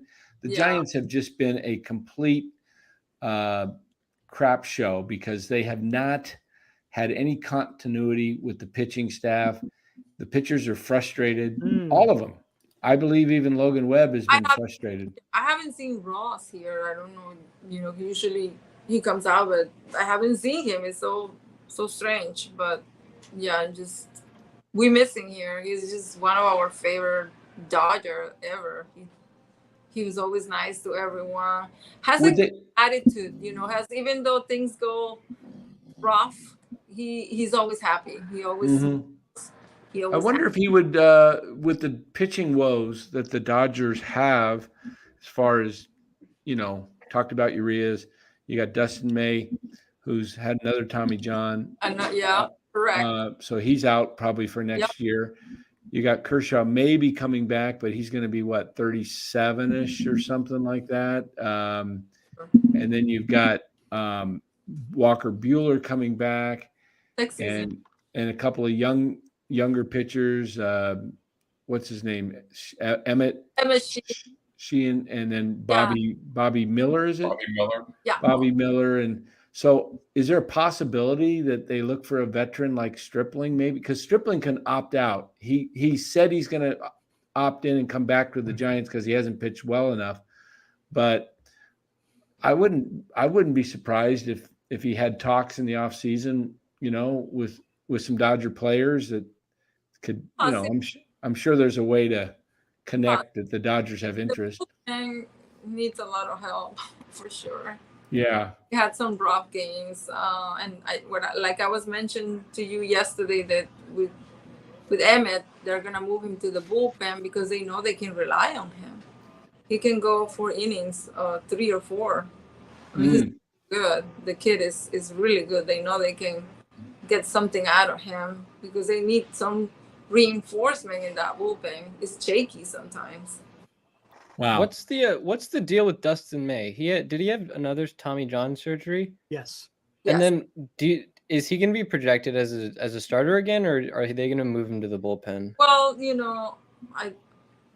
that's a good question. We don't have an answer yet, but he's always been in starting pictures. He's always been a starting pitcher. So hopefully he'll comes back as a starting in the rotation, but it takes some time to recuperate from those surgeries.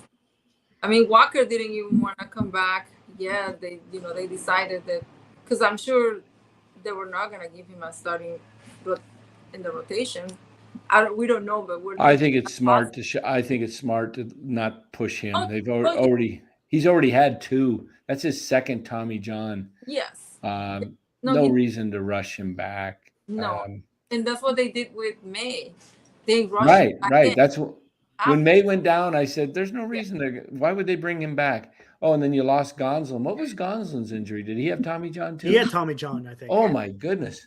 Yeah. A lot of Tommy John guys. Yeah, it's just crazy. So, but they're bringing the youngsters now, and as you see, Bobby Miller is being very good, and Sheehan is just. I'm just shocked at how many pitchers have had. I mean, Logan Webb, our ace, he had Tommy John like 4 or 5 years ago. Oh my God. It's like everybody has Tommy John now at some point. It's like not even a big deal anymore. Yeah, but it's you lose a whole year of your career. This never happened to the old timers like Juan Marichal, Bob Gibson, We had a discussion like that with Fernando the other day because I always talk to Fernando, and he, he's like, "What's going on with all these players? They get hurt they can throw so much anymore like they used to back in the day." We talk about that. It's all about maxing out, and they're trying to throw as hard as they can. And it's all about the spin. Yeah, and they're no longer. Is pitching, Fernando they're part just of the throwing. organization? About Claudia, is Fernando part of the organization, or he just is a fan? He's the color commentator for the radio station for the Dodgers. He's a color commentator. Yeah. Oh, Commentator. Yeah. okay, good. Yeah. Yeah, I've brought that up before. I would love to have that discussion with Fernando about why pitchers don't throw the screwball anymore, and I always bring up they don't throw the knuckleball anymore. The knuckleball is easy on your arm. Like these hitters nowadays would not do very well with a knuckleball at all. YouTube makes a good point here. I know when I used to pitch, I have no clue when I was pitching how fast, because we didn't have radar guns back in, before World War I. And no, I mean, but every time I threw as hard as I could, my elbow would get sore when I really maxed it out. After the game, always felt sore for 2-3 days. I think that's 74 and 74. Yeah. Now I'm sure I was close to 90, 88, 90, something like that. But I think these guys throwing at 100, it's got to be putting so much tension on these ligaments and joints that they're just not made for that. Yeah, that's a good point. They are, but YouTube, you need to watch the Nolan Ryan documentary, because he actually threw. You said old timers don't throw 100 miles an hour. Yeah, quite a few of them did. Nolan threw about 104. They had different radar guns back then. He threw about 104. Yeah, he threw hard. He never had Bob Tommy Gibson. John. Bob Gibson, I know, threw close to 100, and I bet Koufax, if they had a radar gun on him, would hit Satchel Paige. But those Satchel guys, Paige, exactly. Yeah, don't think this new generation is the only ones that can throw 100 miles an hour. Yeah, false. Those guys. Bob Feller, Walter Johnson. They could actually pitch. They actually had more pitches than just 100 mile an hour. Totally, that's a good point. Way to go, PMG. I think when you throw also 100 miles an hour and then you throw an 81 mile an hour changeup, that messes up hitters. Yeah. I think it's also the buildup when you're young. Like now all these guys are being like asked to pitch 100 pitches a game when they're in high school, and they're going to all these like tryouts and showcases and everything, trying to throw as hard as they can.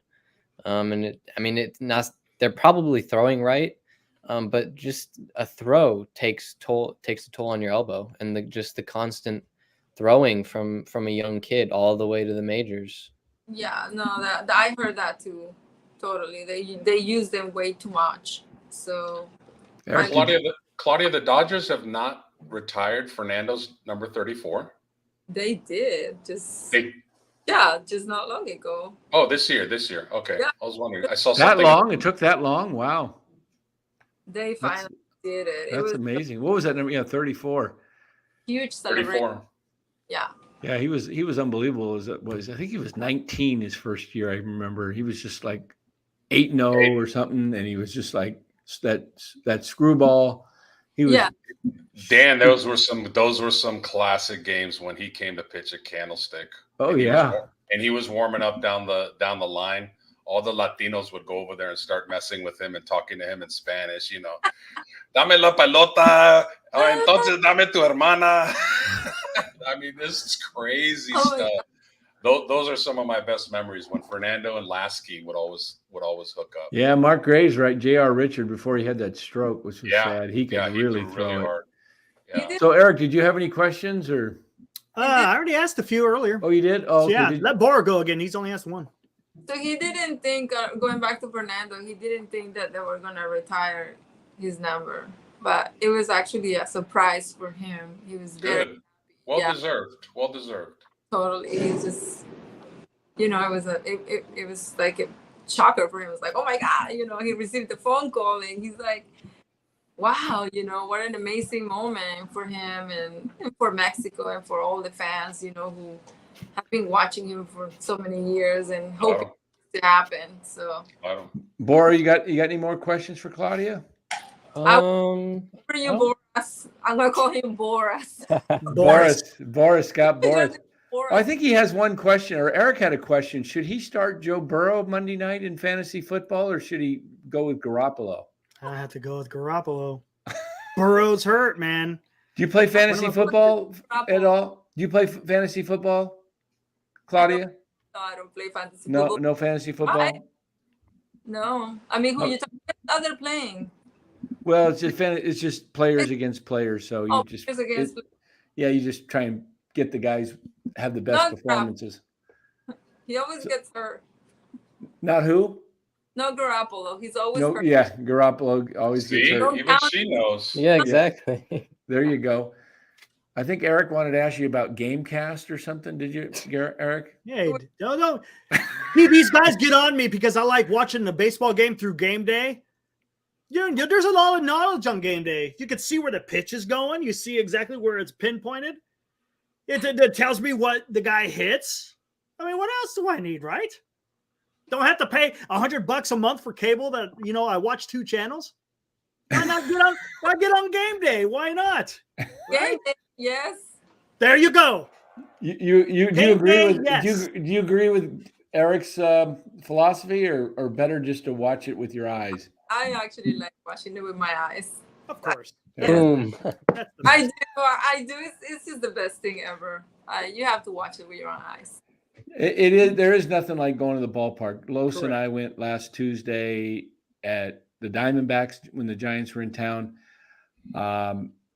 We love to go to the Arizona Fall League because there's maybe 50, 60 people watching at the games, and you can just sit there and watch the games and you know, there's probably 10 of them are scouts there with radar guns sitting there and taking notes behind the home plate. When is that happening? Because that October starts 2nd. In about 2 weeks. Oh yeah, I'm not gonna be. Or a week and a half, yeah. But you do come for spring training, right? Yes, I do. I spend literally. I think last time I spent a month because I started doing hockey too. So I ended up staying there at my friend's house. I think it was a month. They were kind of asking me when I was leaving, if I was leaving soon. It's kind of. But yeah, I love going there, and I stay usually 17 days, but I take advantage because now, you know, I get to cover the Coyotes, and I can do stories with them. So I just kind of stay a little bit longer. This last. You're in Scottsdale enjoying yourself. Yeah, I stay in Glendale. Oh, you stay on the west side. Yeah, that's not too far from my home there. I'm 10 minutes. Well, the Dodgers are in Glendale, so yeah. I mean, well, yeah, they're on the west side. Yeah. Yeah, Dodgers and White Sox. Camelback Ranch. Yeah, so that's a nice place. Yeah, nice. Actually stay. Nice facility. Yeah, and I can wait for it. Hopefully, it won't be cold as it was this season because I felt like I was freezing like hell. I mean, I don't know what happened to the weather. In spring training? Yeah. It was colder this year. It was cold and it rained, and it was so different than many years I ever been there. Pobrecita, 60 degrees. Mucho frío, no me gusta el frío. No. Yeah, you don't expect that when you come here. So, do you have any Vin Scully stories you could share with us? Oh, that's a good one. I just think he's one of the not only the greatest announcer of all time, but one of the nicest person I haven't met him personally, but just everything I've listened to him, read about him, just unbelievable. Very character. Everyone. He always says hi to everybody as walking with his stats and his side, you know, his book with everything in the side, and just always smiling with just great personality. I don't remember seeing him in a bad mood ever. You know, if I wasn't such a huge Giants fan and grew up such a Giants fan and hating the Dodgers, I probably, if I just fell in love watching baseball and listened to Vin Scully, I probably could have been a Dodger fan because of him. That's how much he meant to the game of baseball. Like you said, always a nice guy. I've heard some stories about some of the other guys. I think it was Bob Uecker. Oh, come on, Eric. Wow. Oh, he's been working on that. Okay. Yeah. Perfect opportunity. I heard about Bob Uecker, I think, from Larry. Like he wasn't such a. Was it Uecker? I shouldn't even say it. Maybe it wasn't Uecker, so I'm not going to say it was because that might be unfair. But somebody was some type of announcer who was not very gracious to people, kind of acted way above them. And what I'm hearing you say about Vin Scully is just lot of just kind to everybody. Didn't have a big head about himself. He was not like that. I mean, he did have somebody with him the last year. I think he was here. He had a security because everybody wants to take picture. But he always would take time with anyone who wanted to talk to him. And I remember one time sitting with him in the media area to eat. I remember that was at Angels, and I'm like, oh my God, I can't believe I'm actually sitting with Vin Scully. This is like crazy, like, oh my God. It's like, he's right here, and he was just so happy to talk to everyone. And I mean, you see this comment there? Not that one. Oops. This one. Yeah. Oh, what was that one? What does that one? What does that one say? If I like soccer. Soccer. Oh, soccer. Okay. Soccer. But this one here, you see that one? Then it's Lauren. Yeah. See, that was from you see the guy above you? Yeah. Now you don't. Okay. Uh-oh. Wow.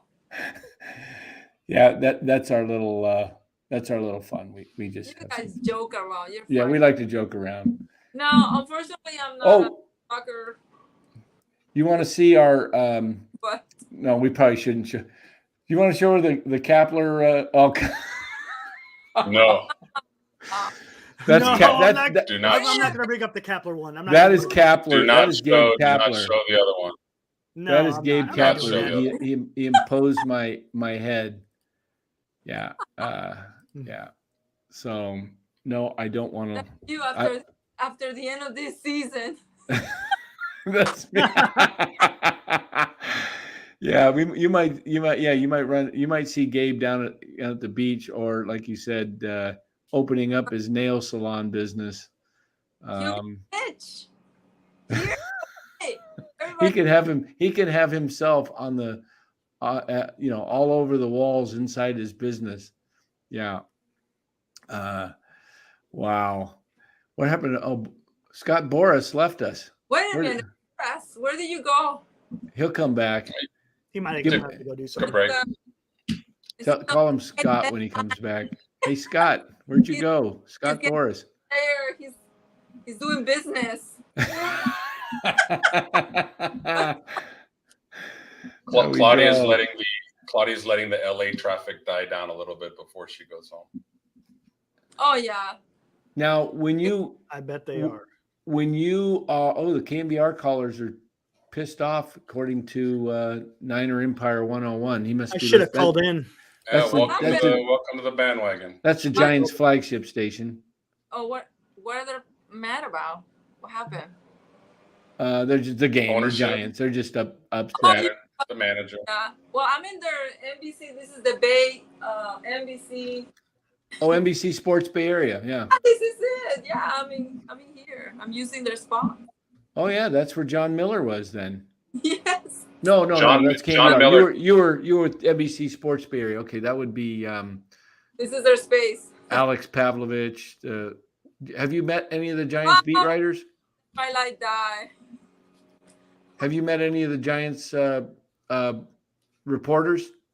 Yes, I said I'm not gonna tell you names, but I was talking to some of them. Yes. Oh, okay. John Miller does a great Vin Scully impersonation. Really? Oh, if you meet him, ask him. It's spot on. Spot on. Yeah, really good. Are you guys getting ready to see the Dodgers coming in town? Yeah, No. they're here next weekend. There's going to be more Dodger fans there than Giants fans for sure. Oh yeah, yeah. Except for maybe Sunday, maybe the last game, the Fan Appreciation Day. Maybe people will show up. We'll see. Because next Sunday, Brandon Crawford he's on the IL right now. He just went on the IL like 3 days ago, and he comes off the 10-day, the very last game of the season, and this is probably his last game as a Giant. His contract expires. Wow. So we don't know if he's retiring. Some people suspect he might come back next year as a role player, kind of a senior spokesperson of the team, kind of as the players, kind of the old veteran. But it might be his last game, and he's been the best shortstop in Giants history. Won 2 World Series. Really, just an all-around. Grew up in the Bay Area. He's kind of like. I guess I don't know what he'd be compared to as far as the Dodgers, but he's like our most beloved player and on the team. It's sentimental. So is it for sure, or we don't know? We don't know if he's retiring. He doesn't know, but he's definitely not coming back as the starting shortstop. No, he's past his time. That 2 World Series. But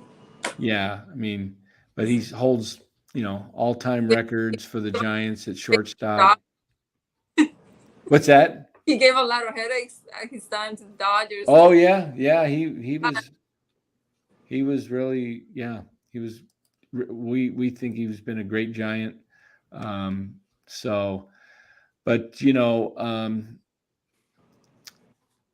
Let's see. You guys, how long do you guys want to go? You want to keep going, or you guys want to? My light died, so I'm sorry. I'm in the dark. Oh, your light died. Okay, no worries.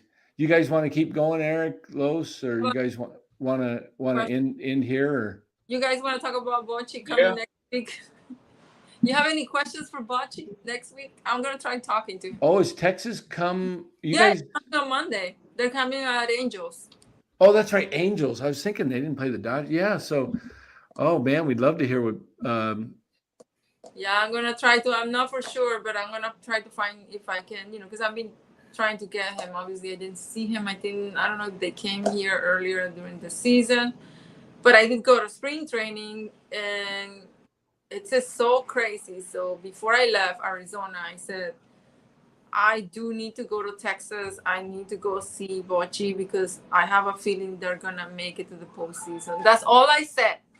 This is at the beginning of the spring training. I said, I have a feeling that he's gonna turn this team around, and this is gonna be the answer. Boom! Sure enough, what we have seen from that team. Yeah, and they won tonight 2-0, and the Astros lost again to the Kansas City Royals. So Texas now has a 1-game lead or 1.5-game lead in the standings. Awesome. In fact, I will pull those up for everybody to just take a quick peek at them, and we'll look at those right now. All right. Can you guys see those? Ooh. Okay, so there is on the top. There's Baltimore. They won today. Tampa came back in the bottom of the 9th to beat Toronto 6-5 or 7-6 or whatever it was by 1. And then Minnesota's already clinched. Yeah, so look at the Rangers now. They're oh my God, that is. And they got one more tomorrow against the Mariners, and then next week they finish in Seattle for 4. Oh, come on! This is going to be interesting. Seattle is who's going over there? Houston is going to Seattle, or no? Seattle or Texas. The Rangers go to Seattle on Thursday, but on Monday, who do they got Monday? Texas. Monday, Tuesday. Angels. I think it is that's right. Yeah. You just said it. The Angels. There we Yep. go. Mhm. Yeah, so they got 3 in Anaheim, and then they go up to Seattle for 4. So they finish 7 games on the road. Meanwhile, Houston, they finish tomorrow with Kansas City, and then on next week, Houston has starting on Tuesday, or maybe it's Monday. Oh, Monday, they've got the Mariners.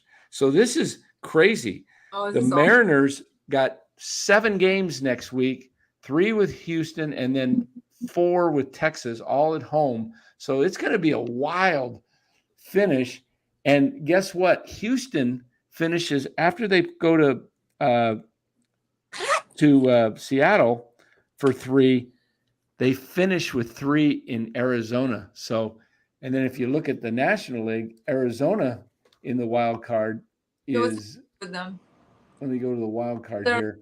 Oh, okay. Yeah, here's the wild card standings right here. Sorry, that's a little crazy, but you see there's Phillies in. The Diamondbacks have a half game lead over the Cubs, but the Marlins are only 1 game behind Nice. the Cubs, 1.5 behind the Diamondbacks. Cops. The Reds lost tonight after having a 9-0 lead at home against Pittsburgh. Oh no.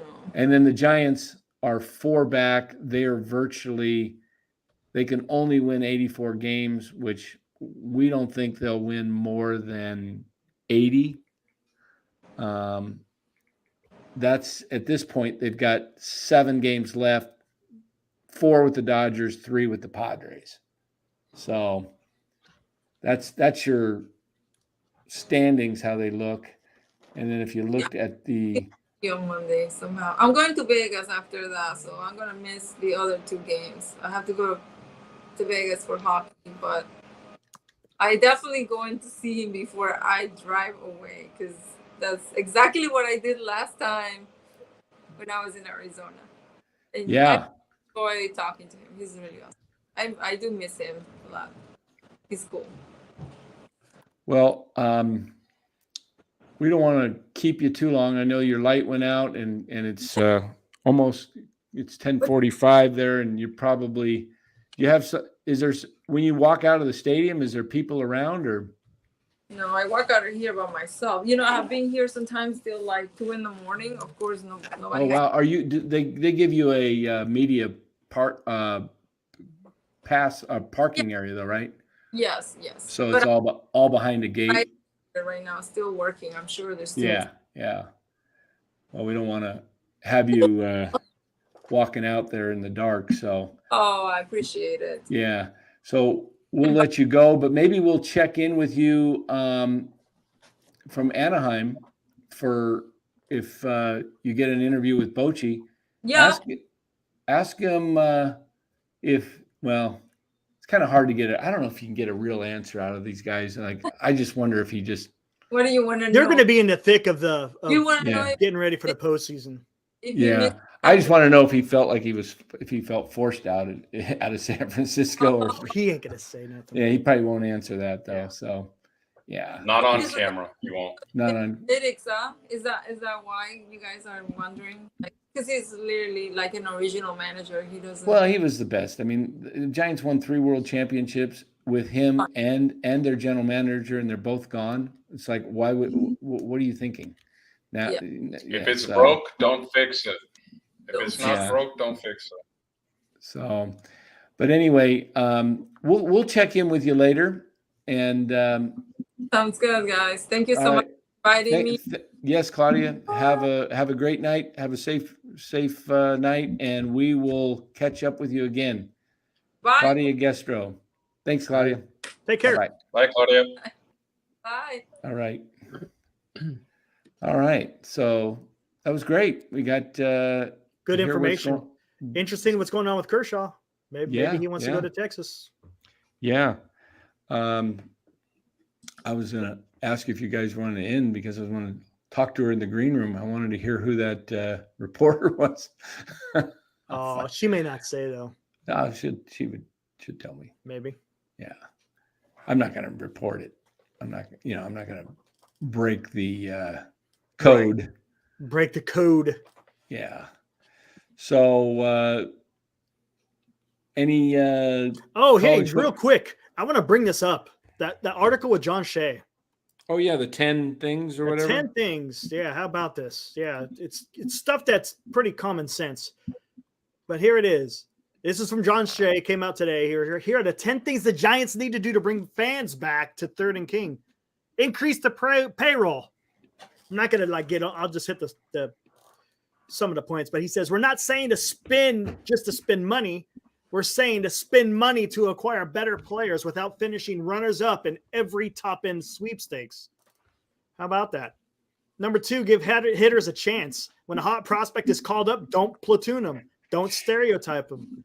Let him show whether he can hit against both righties and lefties. Yep, Kapler's gone. Kapler and Farhan are gone. I just based on those 2 things, I'm 100% positive. I'll put money on it. Have a rotation. Wow. Get 5 or even 4 major league starters to be trusted to pitch every 5th day.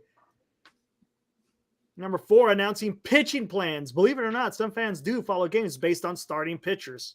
Right. Just like we were excited to go to the game originally Tuesday night. It was going to be Harrison. Oh, and Gallen. Yep. And we're like, oh, and then they send them down. Yep. Number 5, mix in a stolen base. It's not a good look when your team is last in the major in both errors and steals. There's plenty of more athleticism on opposing teams. I remember hearing something about that before in the offseason. Number 6, make it a lot of fun. The Giants Mission Rock project from across from McCovey Crow is nothing but buildings, which don't look all that fan-friendly. Ballpark villages are popping up all over the landscape. They're a blast for all types of fans. Look at this. Honor the greatest. Outfit all players and coaches with number 24 jerseys on May 6th. Willie Mays' birthday. Interesting idea. Give out number 24 T-shirts. Wow, that's something, Yeah, honor all the Pirates are number 21 on Roberto Clemente. Yeah. Yeah, how about that? You're honoring your past legends. Why not? Create the ultimate reunion. How about get rid of that stupid cruise patch? Let's see what we got. Lower beer prices. That's for those who go to the game often. Yeah, that doesn't make sense to make it so expensive. And then win. As in $6 to $7 a pop. Yeah, you might have some people having some fun. How about that? Win. Yep, they're gone. There's too much chatter and negativity out there from all the reporters now. You got Slusser reporting it. You've got John Shea. You heard Marty today. You heard Bruce Jenkins. You've got Bonta. You got Shasky. You got Larry. You got Damon Bruce. You got even some people on KMBR, Brian Murphy. I mean, they are coming down. People, how do you bring these guys back under those circumstances with all that negativity? And how about this? In all those 10 things to make people come back to the ballpark, it's baseball. That's just what you do when you play baseball. You have starters. You have everyday players. You play your young guys. I mean, everything that he said is part of baseball. This is how bad the organization has gotten to where you got reporters talking about just normal baseball formations. I mean, it's ridiculous. This team has overcomplicated the game of baseball. Get back to the roots of what baseball is supposed to be about, and guess what? People will come. I guarantee you, this is why I say Farhan has to go, because people say, well, it's Kapler, and other people say it's Farhan. It's a tandem. It is. And here's why. Farhan took a risk in hiring Kapler. Kapler was not even available when the interview started for the job, but then Kapler got fired by Middleton or whatever his name is, the Philadelphia owner. He said he personally fired him because he saw that it couldn't keep going and it wasn't good. So he hopped on a plane and came out and met him, and he personally wanted to make the move. And who freaking hires him? Let me finish my thought here, because this is where Farhan why he needs to go, because there was controversy when you hired Gabe around some of his weirdness, his coconut oil comments about, basically, well, you figured it out. Yeah, got it. You figured it out. So all that stuff, and then his situation, I believe it involved Julio Urias in the Dodgers and another player with some kind of sexual harassment that was not handled properly down in LA.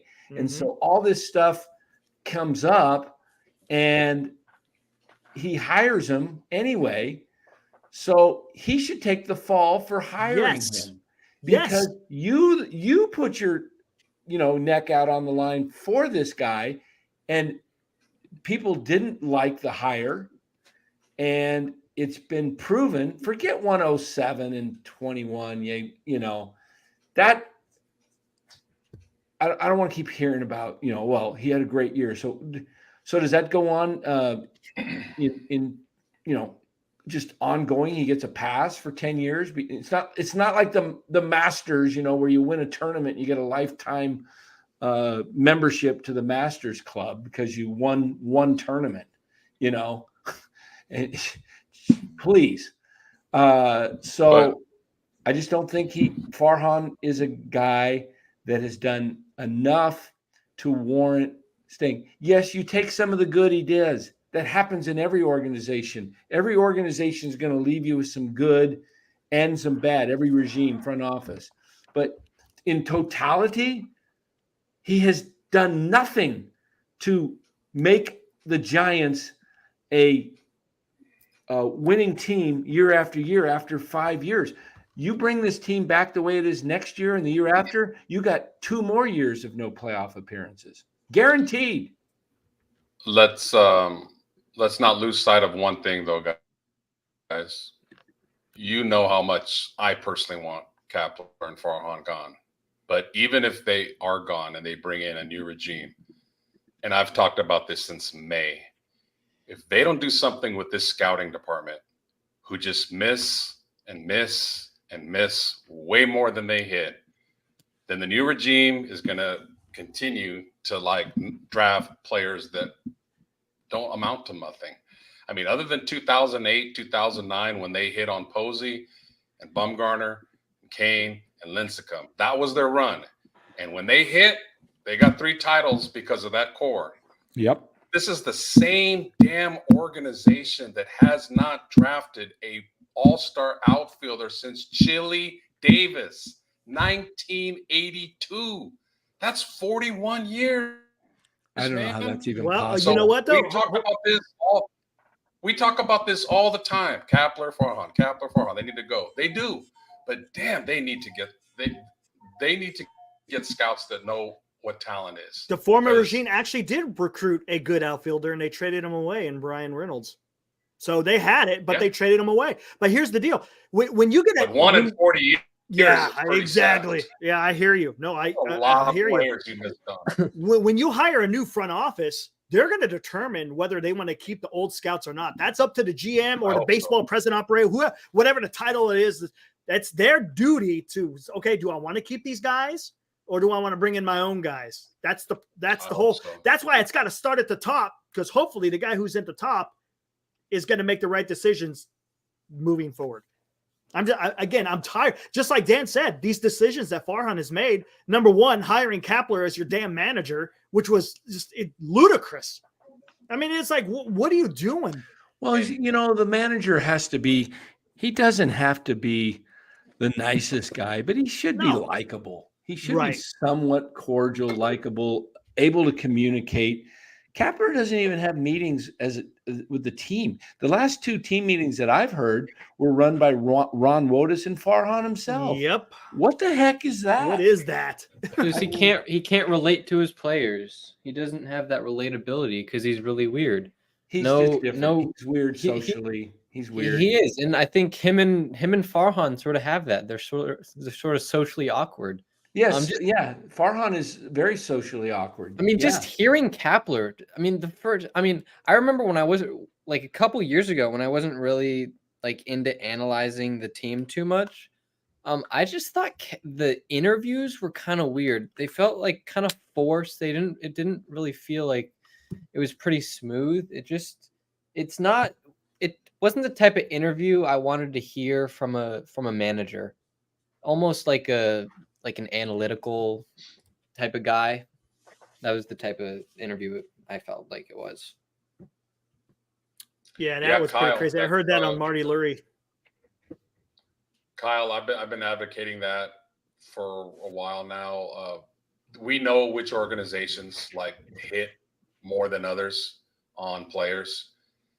Whoever their scouts are, if you're going to drop millions and millions of dollars for your general manager and your manager, drop if a lead scout of the Orioles or a lead scout of the Dodgers or the Braves is making $250,000, offer them $600,000. You want to turn around the organization? Great. Manager and general manager are great. It starts with the scouting department. That's who finds your talent. Those are the guys that do the grunt work. They're on the buses. They're in their cars driving to all these stadiums, old school, and finding talent. And not just in the U.S., like internationally. Get back to like getting players from Latin America. I mean, seeing Acuna, seeing Rodriguez. I'm going to say something a little controversial. I don't really care. Some people will like it. Some people won't. But I'm going to say this. I'm going to relate Farhan and Kapler to Obama and Biden. I think Obama picked Biden because he's just like a numbskull that could allow him. He could run him the way he wanted to run him. And I think that's what Farhan is. Farhan is running everything. And Kapler is just a figurehead. He's a yes man. And here, I'm going to play something that will make this point. And this is why Farhan needs to go too, because he's screwing the entire organization. He's running it into the ground. Kapler's just kind of like the fall guy. He's the guy that's just the front guy. And that's why you see, it may be why he's so awkward, because he can't answer direct questions without, and they even asked him a week ago about Minaya after he pitched really well. This was 2 weeks ago. Did he earn himself another start? And he said, well, we're going to have to take a look at that and I'll have to get back to you. In other words, I can't tell with my eyes because I got to go ask my boss. As a manager, you just say, yeah, he pitched great tonight. And I think he definitely earned himself another start. Especially when you don't have any starters. It's not like he's taken up one of 4 openings. Jeez. Here we go. Watch this from Bonta and Shasky. Let's see. Here we go. So the reason why I don't come down Kapler's Road anymore, because I've been told on multiple accounts from sources down there around the team, Farhan writes out the lineup card. Farhan has predetermined every single move that's going to happen in the game if said batter comes up to the plate for that opposing team. He's already made up the moves. He's already generated whatever in his computer. Here's the lineup. Here's the matchups. If this happens, you're going to do this. And so it almost feels like Kapler's a robot. It really does. I can't come down Kapler's road anymore. Farhan's running the show. So this is my rejection of just in general. And I know the Giants, this isn't exclusive to the Giants, right? This is my rejection of data driving the majority of the decisions. Right. Okay, let's say, for example, I use like Luciano. AJ Pollock batted 30 the other day. I would love to know that the advanced numbers that led you to that decision. So, like, this game is played by human beings. Did we not remember when the guy for the Nationals was pitching a gem and Dusty Baker took him out? Jordan Zimmerman. And everyone in the Giants dugout said, thank God you took out the guy who's been shoving. We just want to see anyone different. Right. And I think that there's this element that we've completely negated in baseball, which is the feel, right? And I look at someone like Joey Bart a couple years ago. Joey Bart comes up. He rips 2 balls. He had been in a deep funk. Rips 2 balls. It's the 2 best at-bats he's had in forever. He's clearly seen the ball well. 3rd at-bat. Okay, now I don't even think Joey Bart's a great player. 3rd at-bat, though. What do, B? Pinch hit. They pinch hit for him. Yep. And then the poor guy, you'd think the poor guy, when you are seeing the ball well, you can't wait to get up to the plate. And you only get a couple of them a day. And instead, it's go hit the showers. Okay. Another example. Evan Longoria had a home run the night before. He's finally starting to feel good. He played really good defense. The next day, this was last year. Next day, is he in the lineup? No, because he doesn't hit pitcher X real well. Dude, he's finally starting to see the ball well. Right. Why? There's a feel to this. I know you want to play the matchups and play the numbers, but what about keeping that guy hot and in rhythm? Sean Manaea is having one of his better outings of the season yesterday. 4 innings, gives up 1 run. And I see Queens of Noise. Why was Manaea pulled? This is on YouTube, brought to you by First NorCal Credit Union. Why was Manaea pulled? Who makes that decision? Kapler? That was a mistake. Again, that is predetermined. That move was made 4 hours before game time. But here's my problem with that. That's the problem. Would you agree with me? Okay, if I said player X had a 65 pitch appearance, what would your questions be? Why did he only pitch 65 pitches? Why did he only throw 65 pitches? Well, my questions would be like, are all 65 pitches made equal? Because was he in the stretch? Right. Were there guys on base? Was he hitting the zone? Was his breaking ball breaking? Well, no, it's all that. So how many runs did he give up? Yeah, exactly. Was he barreled up? So again, it's tough for me to come down Kapler's road because Farhan is making all these decisions. This is all on Farhan. No, I would tell you I'm rejecting that. But no, if Kapler rejects that, if Kapler says, you know what, I'm calling the shots, I'm making all the moves here, well, he may be fired. This is why managers in baseball aren't getting paid anymore. They're placeholders. The GMs are running the squads now. Andrew Freeman in LA is running the Dodgers, right? Yeah, but there's a feel to it as well. Like when Roberts yesterday, and he's built up that equity. Peralta stayed in the game, lefty on lefty, and he comes through with a 2 RBI single. A 2 out, 2 RBI single. And in normal situations, they would hit for that guy. But does Kapler have that autonomy to say, hey, I'm going to keep Manaea in the game? Everybody without got getting talked to from Farhan Zaidi. No, it's a great point. Everyone got mad at Jazz Chisholm because Jazz Chisholm can be boisterous, and maybe he's not even a great player. Fine. But I think the point that he made was really good. They go, Jazz, why are you frustrated? He goes, well, they tell me that I can't hit lefties. And my question to them was, well, how am I ever going to get better at hitting lefties if I never face them? Yeah. No, I understand you want to minimize my at-bats against lefties, but if I never, ever, ever, ever, ever face them, how can I prove to you in the front office I've gotten better at that? Right. You can't. It's a great question. It's the chicken and the egg. It is. By the way, you are listening to 95.7 The Game, KGMG FM in HG1 San Francisco, always live on the. All right, so there we go. Pretty much, you heard it there. Farhan is, and I've heard that. I've heard that in other posts. It's pretty obvious. I think that's what happened the other night. Remember when Crawford was pinch hit for? Mm-hmm. It was like you're talking about when he walked up to the plate and they brought him back. The plate. Call came down late. Yep. Call came down from Farhan late. Hey, I want Flores up. What are you going to say to your boss at that point? Yeah. Why do you think Bochy resigned basically in spring training, the first day or two of spring training? He said, this is going to be my last year. He knew that he couldn't take orders from Farhan how to run a club after he's won. Come on, that's an insult. And it's an insult that the Giants would hire a guy and think that he could work with Bruce Bochy, and that the fact that they brought in a numbskull nerd nut to run an operation that had Brian Sabian at the helm, who was a former major league scout and who scouted and, was the one that was drafting Derek Jeter, was the one that, helped put all these guys that helped build the Giants, that actually traded away Matt Williams for Jeff Kent, which was, everybody thought he was nuts. And it was a hell of a move. What would you get rid of a guy like that for and bring in some clown? All because why? I don't get it. It was Larry Baer's decision too. And I don't understand it. He's the one that did the interviewing process, and he's the one that hired Farhan. What was the gig? Yeah, I think Farhan's the he's running this team into the ground. I think it's Farhan. I mean, if you look at Kapler's track record in Philadelphia, he played his players. He like I think at least 5 or 6 of his players had at least 500 at bats. This isn't his style to platoon. It's Farhan's style. Well, Kapler was a former player too, but I mean, I don't understand.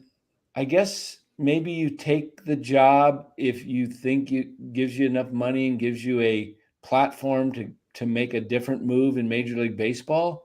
I don't know, but it would be hard for me to take the head role of making decisions. I mean, like, for example, if I'm running my fantasy football team, if one of you guys were telling me every move I had to make, it'd be like, what am I doing this for? This is no fun. This is not a job. I want to, hey, live or die by the sword. Don't be, be a man.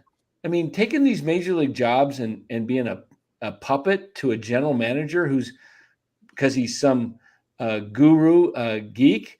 You heard Ned the other night. He's a analytical guy. He's the one that he took charts. He did a lot of analytics, but he doesn't tell his manager what to do. He may say, here's some of my suggestions, but ultimately you're the man. You're the man. What's ironic, Dan, is if you remember the movie Moneyball, we don't know how much is fact and how much is just a movie. But if it was on a lot of factual accounts, if you remember that movie, Billy Beane was kind of telling Art Howe, this is who you play. And if you don't play him, like, I'm going to trade him. And where did Farhan, first job and organization, who did he learn under? Billy Beane in the Oakland A's, yeah. Moneyball. Oh, and he said Moneyball, if you read his bio, Moneyball changed his life. That's exactly what he said. When I read that quote, I was like, you got to be kidding me. He has turned this ball club into a small market team. Like, do Moneyball with the A's, do it with these small market teams. Right. The Giants historically are a large market team. Yep. We can't be playing Moneyball. We need to play our players and sign stars. Like, the A's can have excuses for doing that because they aren't a big fan base. They're a pretty big fan. They aren't a large market team. That's why when he was what was he, the assistant GM of the Dodgers? Yep. That's why he started out. No, he was GM. Well, he was GM, and then Andrew Friedman was president of baseball operations. Yeah. Yeah. Hey, Eric. Like, I guarantee he didn't do anything. And the A's have the lowest payroll in baseball. They have the lowest payroll in baseball year after. Read that line right below Oakland Athletics. Yeah, I see it. The very first sentence. Yeah, read that. While at Berkeley, Farhan read the book Moneyball and said that it changed his life. He saw a job posting for a baseball operations position with the A's and sent out his resume, beating out 1,000 other geeks for the job. He was a data analyst, sabermetrics assistant when he started. His boss with the A's, Billy Beane, called him absolutely brilliant and credited him with the acquisition of Yoenis Cespedes.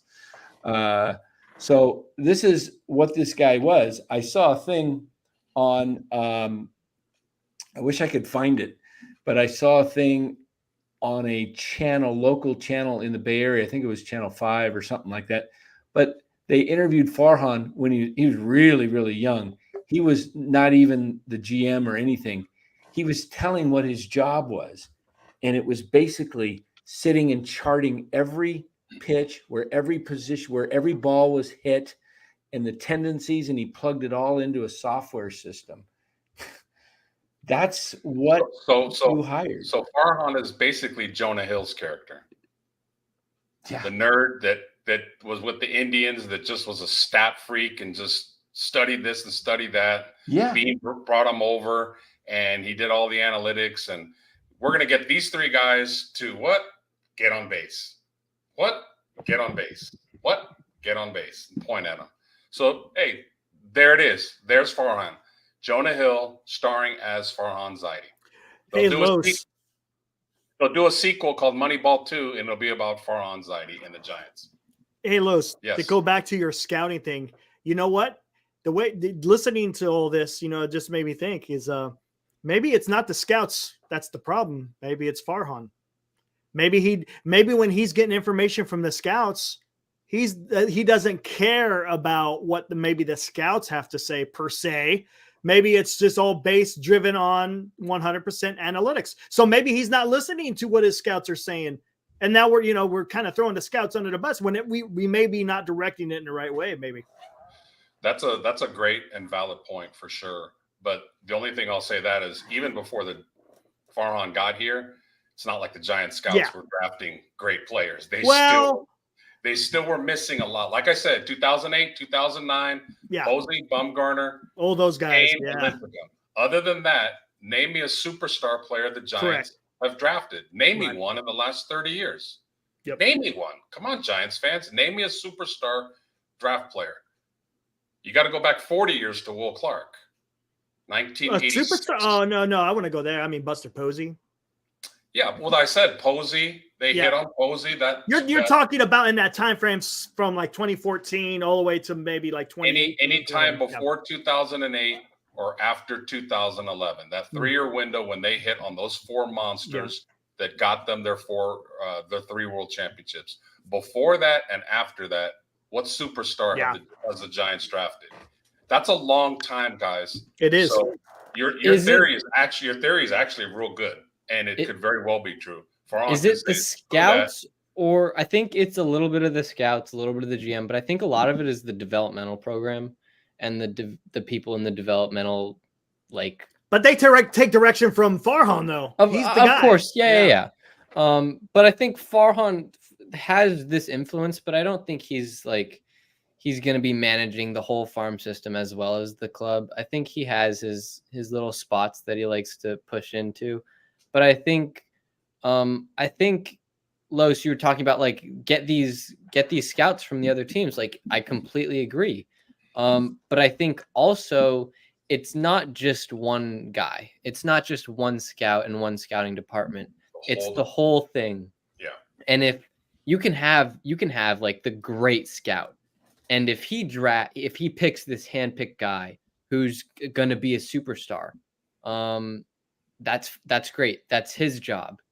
And he's done his job, but the player still has to go through rookie league, low A, high A, double A, triple A, and the big leagues. And that's the developmental program. And if the developmental program isn't good, that player could just be completely ruined. Like we were talking a little, it might've been yesterday or the day before about how the Giants picked up, Hunter Bishop in front of Corbin Carroll and Gunnar Henderson. Like we're just assuming that if the Giants had picked up Corbin Carroll, he would have developed into a star. Like Arizona has the scouts and the developmental system to pull off developing Corbin Carroll. Do the Giants? Because I mean they haven't developed a star player in forever. The last one was Buster Posey. So I think it's the scouts, but it's also the developmental system. And if one of them's off, they're both off. They have to be in sync and they have to be working together. Hey, chat. I think Matthew's right on this. I think we have to do this as a NorCal Sports Network to save the Giants. As a service. As a service. Eric needs to shave his head, and if we do, and Eric gets into Zaidi's office as impersonating Farhan, and somehow Farhan doesn't make it to work, the Giants will probably get a lot better with Eric. We owe it to the team to try this. So we need $300. We don't have Mark Hope in the house. We got Trock out there. We got some other guys. I'll put some money in. Los will put a few bucks in. We got to see Eric shave his head right down the middle and get rid of that. What do we call it? Balco man. I mean, look, Look at the hair on his chin. Let's just go back and watch the show 2 days ago. He had no beard, nothing. Look at the thing now; it's fully grown. The guy is on roids. Look at that hair. There's no way that Eric can just grow out that hair without being affiliated with Balco. So, okay, we're real quick before we get into that. So there's a few guys. I understand you're saying Posey might not be a superstar. I could lean either way. But the guy has an MVP, rookie of the year. Whoever said Hold on, that's an idiot. seven All-Stars, 3 World Series rings, a career 302 batting he's average. a superstar. 1,500. That to me, that seems like a superstar. He's a superstar. He wasn't flashy, but he wasn't flashy. He was a great catcher. He was a great leader. How many no-hitters did he catch in a perfect game, too? Caught a perfect game, a no-hitter. The other no-hitter was Sanchez. He's probably not going to be a first-time Hall of Famer. Oh, I think he will. Oh, yeah. I think he will be. I think he goes I don't on think he gets in on the first time. I don't. I'll be shocked.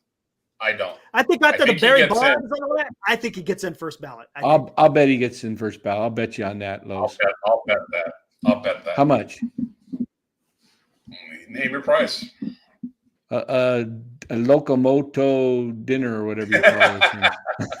A Locomoco. Locomoco. What's the name of that place again? Over Easy. Well, Over Easy. Is there Over Easies in the Bay Area? No. I think there might be one. They're mainly out here in AZ. Okay. There has to be one close to you somewhere. You gotta look it up. I'm gonna look it up. Yeah. Over Easy. What does the chat think? Does Boro? What do you think? Does Posey get in on the first year? I mean, I think he should get in, but I just think the committee won't get him in. I think he does. Like I think he has such a great reputation, and I think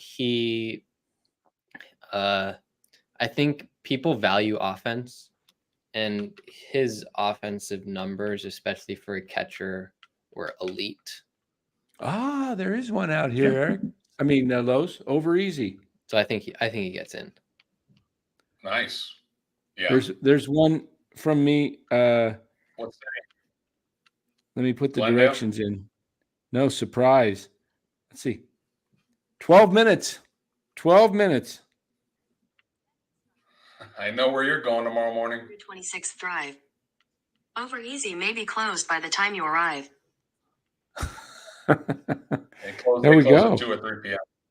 Yeah. Nice. And Dan has a new dish that he likes very much. Yeah, Mika likes it too. Hey, we got a super chat here coming from Troc Talks. Haircut money. I love it, Troc. Haircut money to infiltrate the organization and make this ball club right. Earpiece in your ear. I'll lead you Mission Impossible style. Also, Barry Bonds needs to be in the Hall of Fame. Bullshit, he's not in. Okay. I definitely agree with that. We'll leave that up for Eric to read so that we can get that haircut money going. I mean, come on, Eric. I mean, it's not that bad. Take a look. It's not that bad. Just it feels good, feels lighter. It makes you faster. Look that. See, Eric? This makes you faster. Aerodynamic. Truck, man, $10. Oh, speaking of what, did you see? Read the comment, though, Eric. Read the comment. Haircut money to infiltrate this organization and make this ball club right. Earpiece in your ear. I'll lead you on the Mission Impossible style. There we go. We could get Los down below. Kidnap Farhan. You could be in the getaway car. Bora could be your assistant. Hey, what would you have done with a guy like Farhan or Kai Correa? And if you were in 8th grade. He was in 6th or 7th at your school. What would he been stuffed into a locker? That's mean. Don't be mean. Huh? Don't be a bully. Would Farhan been in a locker? Yes. Yeah, stuffed in a locker. Kai Correa in a locker. You know what I just learned recently is, and for all you fathers out there that have sons, tell your sons to not bully nerds. Let me repeat that. Do not bully nerds. You know why? because if you are nice to a nerd that grows up to be somebody, and Yeah, that's true. that nerd will remember you. I have a friend that was a nerd in 4th, 5th, 6th grade. I'm not going to say his name, but he's the president of Charles Schwab. He's one of my best connections for business because I was cool to him and I didn't pick on him like everybody else did. So There you never go. know. You might have somebody that becomes something. I'm joking. I never actually ever put anybody in a locker or a trash can. I wasn't that type of guy. Farhan would definitely be picked on only because of his name and how Do he you think Farhan in 6th or 7th grade was bald like that with those glasses? Oh, probably. No, I bet he had an afro with no glasses. Yeah. Definitely. Yeah. But he's just not a front man. He should be behind the scenes. Like I always say that the guy that does the Niners payroll. Oh, yeah, Parag. Yeah. That is a great point, Los. I agree with you, and we said it before. I think Farhan has a place in baseball, and I think even with the Giants, if he was behind the scenes with no authority, but did his thing and gave those suggestions to the manager to be able to say, here's what we gathered, do it with it what you want. But instead of dictating Kapler, there's a thing called, I don't know have you ever heard of little man's disease? Yeah, Napoleon. Yeah. Yep. I think this is what Farhan has. He's a little tiny guy, and he's got this power, and he's like, he's running a baseball team. He's not only the president of baseball operations, he's making every decision: who pitches, who bats. It's like a power trip. Yeah, he needs to be a behind-the-scenes guy, but will his ego allow him to take a step back and go to a lesser role?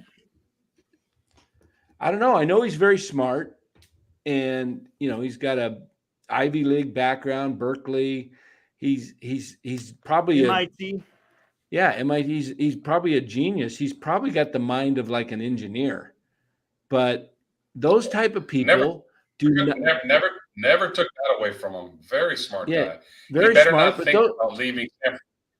Yeah, I was going to say he better not think about leaving San Francisco and going to Boston because that media would eat him. Yeah, he'll be. If I'm not mistaken, I think his degree wasn't in business either. It was in economics. Economics, yeah. I mean, there's nothing wrong with majoring in economics. I mean, you got to know economics to run a ball club, but you got to be able to. Where I question Farhan's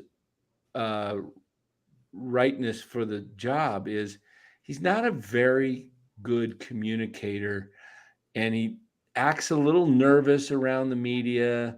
He's kind of funny, this nervous laugh, but he says things and then he doesn't follow through with them. And he doesn't know how to negotiate with contracts. He there's a lot of people that I would make one horrible engineer. You'd be driving over my bridge and it would collapse because I wouldn't know the heck I'm doing. But I know how to sell, and I know how to communicate with people and get things done and make things happen. But I don't, so Farhan, I believe, is the opposite. I think he's brilliant at putting things together and figuring hard, complex issues out, but he doesn't know how to negotiate with agents. I mean, he gets taken all the time. Look at the contracts. Conforto, an opt-out. Well, thank you. How about Mania? How about Stripling? It's like, I don't know how to do these deals. LaStella. I mean, these deals are terrible. I bet Mania leaves to the Dodgers. You're talking about Stripling going. I bet Mania opts out, and he actually has pitched pretty well lately. I think he's going to get like a 3-year, like $45 million. I bet he goes to the Dodgers and he takes that left-handed spot. I put that on Twitter. Somebody said he's going to opt in. And I said, no, if I'm Mania, I'm not coming back to this dysfunctional organization on what might be my last chance at a big contract, and I get just jacked around. I'm in the bullpen. I'm starting. I'm in the bullpen. I'm not. I don't know where I'm pitching. And why not? He'd be smarter to go take a 1-year deal with somewhere where he knows he's going to start with a good organization, because he's only got 1 year left. But the ideal thing was get a 3-year deal for about $35 million and sign it. That's what I think. And I don't think he'd want to. I don't know why he'd want to come back to this. I mean, unless Farhan and Kapler are gone and they renegotiate his deal, a new GM comes in and said, "Hey, look, we're going to add 2 years to your current deal." Then maybe he wants to stay. But why would you want to stay if you can go out and get at least match your money or make more? No way. I mean, he should go look for a 2 to 3 year deal, and he'll find a 2 to 3 year deal somewhere. Guarantee it. The Angels owner pays a lot of money for free agents, so maybe he goes there. I mean, he should be able to get. And the Angels owner can take Farhan all right. Look at what pitchers signed for last year. Look at the numbers that guys like DeGrom got it close to 40. Verlander. 5, 6. I mean, ridiculous deals. What's happened with those contracts, Eric? Yeah. I mean, to me, 3 years for $35 million. Mm-hmm. I mean, GM's got to stop doing that. That is one thing I will give Farhan love for, is he does not give in to these pitchers and just say, yes, I'll give you 35, 40 million. You're past your prime. I will give it to you. I will give, I'm not going to just rag on him for his negatives. That is one positive about Farhan that I do like. If in fact it is his responsibility, he does not give in to pick. If you're going to give, I like what he did with Webb. Now Webb is not a superstar, but he's a very good pitcher. They locked him up while he was young. That's a good move. He is not signing 9-year contracts to 30-year-old pitchers. Who would I go hire? I would go after somebody like Dave Dombrowski, Mike Rizzo with the Nationals. There could be a change there. I'd even go after AJ Preller with San Diego if they're I mean, of course, I think Ned would be great. I mean, I don't know where they're thinking, but if they go outside of if they go stay with somebody current, there's guys out there like that. I'd go with somebody who's won. Farhan's never won.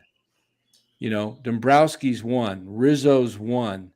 AJ Preller, he hasn't won a championship yet, but he's, built a playoff team, got all the way to the NLCS last year.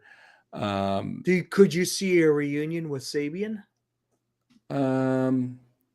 It's not like he's in a really high position in New York. Yeah, I don't know if they'd do that. I don't know. That would be a little bit weird. I think they'd go with Ned first. I think Ned's won.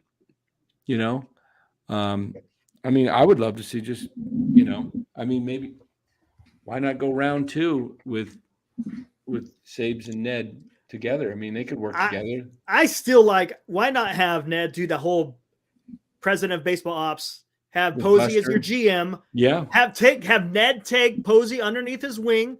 This is how this is done. Ned, stays here for 3 or 5 years, whatever the contract is, and then Posey steps right in afterwards. Yeah, I like that. Heir apparent.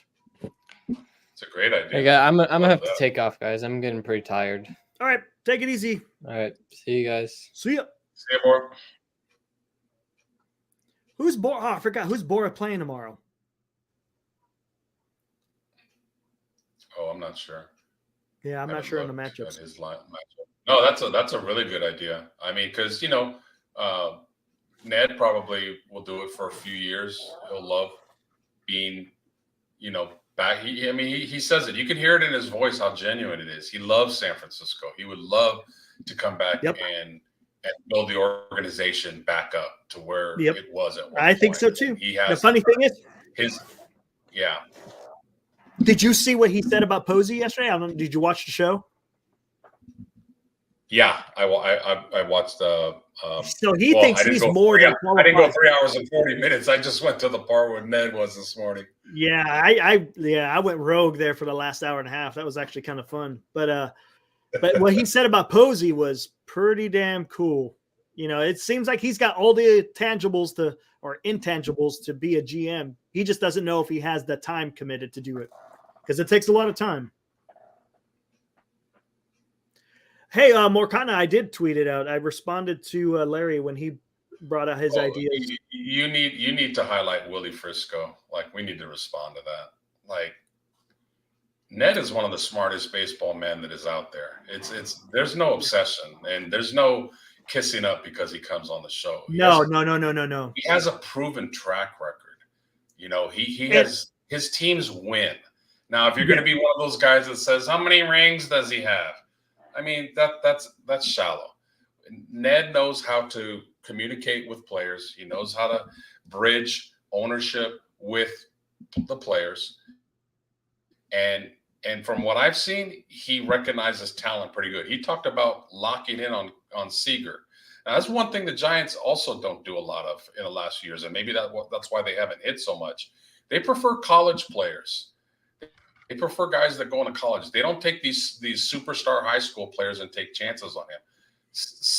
Corey Seager was a high school guy, and Ned talked about I locked in on him. And what is Corey Seager? Have the Giants had a guy like Corey Seager in their draft, like I said, at all recently? No. So you're wrong. Ned Colletti's a solid baseball man, and he would be so welcome back as the Giants' lead guy in the front office. I think he'd do it. Absolutely. I mean, the guy, he cut his teeth as far as being a GM by just being with Sabian. Could you imagine? I mean, you can't ask for anything more. And look at the job he did while he was with the Dodgers, trying to be a GM during that whole McCourt issue when the team had to be sold and he had to navigate the team and being able to still win during all that trauma or that turmoil. Man, that takes a lot to be able to do that job in the midst of all that crap. Yeah, I mean, there's no in baseball. I don't think that there's a pattern of success with older GMs and younger GMs. So it's about talent and what. Yeah, I don't think you have to be in your late 30s, mid 40s to relate to players. No, Ned is a very respectable guy in the front office and in baseball. So. No, respectfully disagree. I think he would be a great hire for the Giants. Hey guys, I don't know how much longer you guys. I'm ready to go, but yep, let's call it. Unless somebody wants to make a trade with me in fantasy, we're out of here. Anybody want to send me a great deal? Troc, send me your best player. Be careful. Be careful if you're with Dan in person to do not give him your phone. That was a joke. He's a sly one, Mr. Grinch. Yeah. Money for Dan to grow hair. Hey, I like that, man. Oh. Come on, Troc. Look at that, man. Hey, they got that for him commercial. Just spray it on. For him. Yeah, they got that. I'm comfortable in my own skin. I'm comfortable. I'm not going to be one of those guys that I never was one of those guys that combs their hair from way over the top, from one side to the other to cover their bald spot. Looks like they got a lot of hair because they just the comb over. Yeah, the comb over. You know what? If I was gonna ask you, Dan, when you did have a full set of hair, did you comb it back? Did you part it in the middle? What was the Dan Coach Emilio style? High school. Oh, look at that. Look at that. There it is. High school. Yeah. No, I was just, I mean, most guys that lose their hair, they I don't know why they, maybe they go get a hair piece, get it fixed because they want a woman or something. I'm content. I got a woman, you know. If I went and had hair all of a sudden, be like, then I'd have to comb it. This is great, man. It's easy, you know. You don't need to buy. You don't need to buy any shampoo. That's for sure. No, just man, it's just, and I actually have it shorter than this sometimes. It's just, plus I save money on the barber. You know how much? Man, I was like, it's like $25 to go to Sports Clips. Oh, I got somebody for $12 out in Chandler. She does a great job. Mine's nothing. Oh, does your wife cut your hair? She wouldn't charge you. Yeah. No, she probably would. Yeah. Oh, by the way, we hit over. I think we hit 800 tonight. Nice. Oh, nice. Yep. Nice. We're getting there. Is there a sound effect like a Wall Street? Like here. Like ring the bell, Wall Street. Yeah, we need to get. We ain't got a. I'll tell you what. We got this. Ouch. That works. Hey, if everybody in the chat would go get 2 people. This is your assignment over the next day or two. Just 2 people you know pretty well that you're sitting there with, and you're just talking to them, you know, just say, hey, can I do me a favor? I want you just grab their phone. If you can use your phone, open up YouTube, say, hey, I just want you to subscribe to this channel. You don't have to follow it, but if you help these guys get over 1,000. And once we get over 1,000, we actually get monetized. We can actually get paid for the ads that run on the channel. It would be pretty slick. And then once our ads we get ads, we're able to do some type of shorts, video clips like 10, 12 minutes that would get a lot more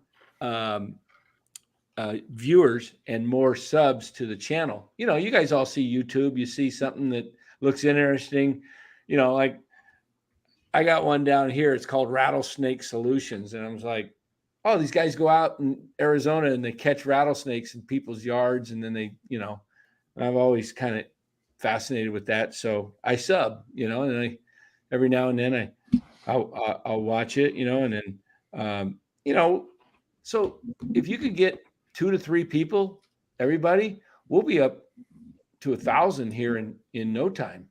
Just, I did it at the ball game the other night at the Diamondbacks. Of course, I was with some Giants fans that, it was a little easier, but Eric does this all the time. He gets people running around talking to people. He sees them with a Giants hat.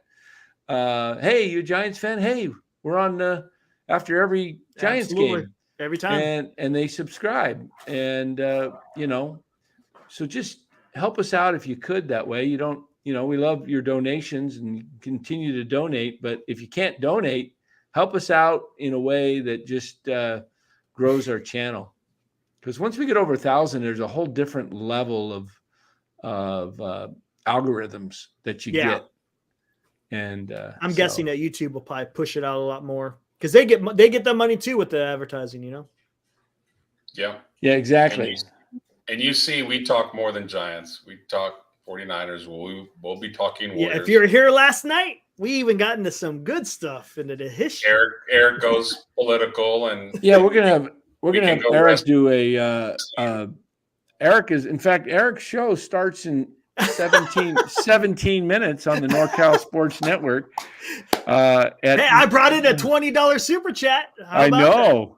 So from midnight to 2 a.m, join Eric and Trock and Will B for military updates around the world. And you can hear Trock if you want to hear Trock go completely off. Even talking about Donald. Yeah, we got Trock really all you got Trock up yesterday. I turned it on at one point.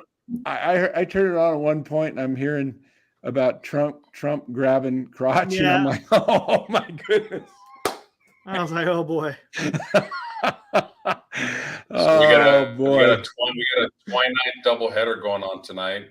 Dan and Los go game 1, and Eric is game 2 with his political talk and a bullpen game. Just like, so got a double header. Yeah, for just like do that once a week. Ernie Banks used to say, "Hey, let's play 2." Yeah, Eric's show will be on starting. Is that going to just be weeknights? There's Mark. Or What's up, Mark? Is That's that going the to be man. just weeknights, Eric, or is that going to be weekends as well? If people are interested, hey, I'll stick around and chew on the fat for a little while. Why not? Weekends. There we weekends. go. Mark Hope is almost Yeah, weekends. Friday, Saturday nights with Eric, Trock Talks, and Will B. I don't see Will B in the house right I now. don't see Will B. I think he was on earlier.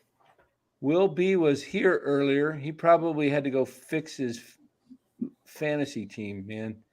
Oh yeah, that's like I said. I hate to have to pull out Burrow, but I mean, I can't risk keeping Burrow in there and then he doesn't go 0 points.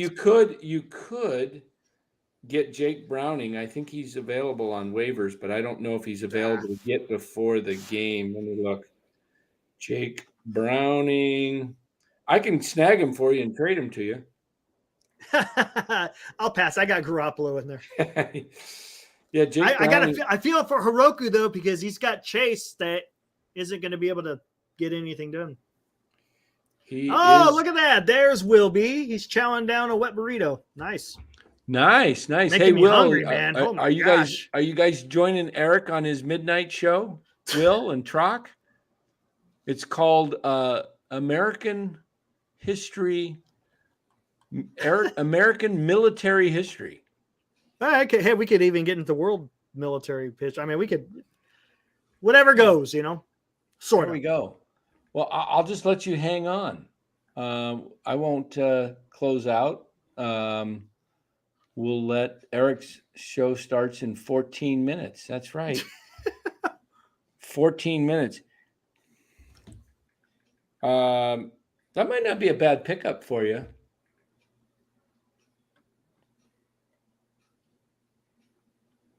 It's not, I'm not going to get it by the time it's going to be like days out. So it's doesn't. No, he'll be available in about 20 minutes.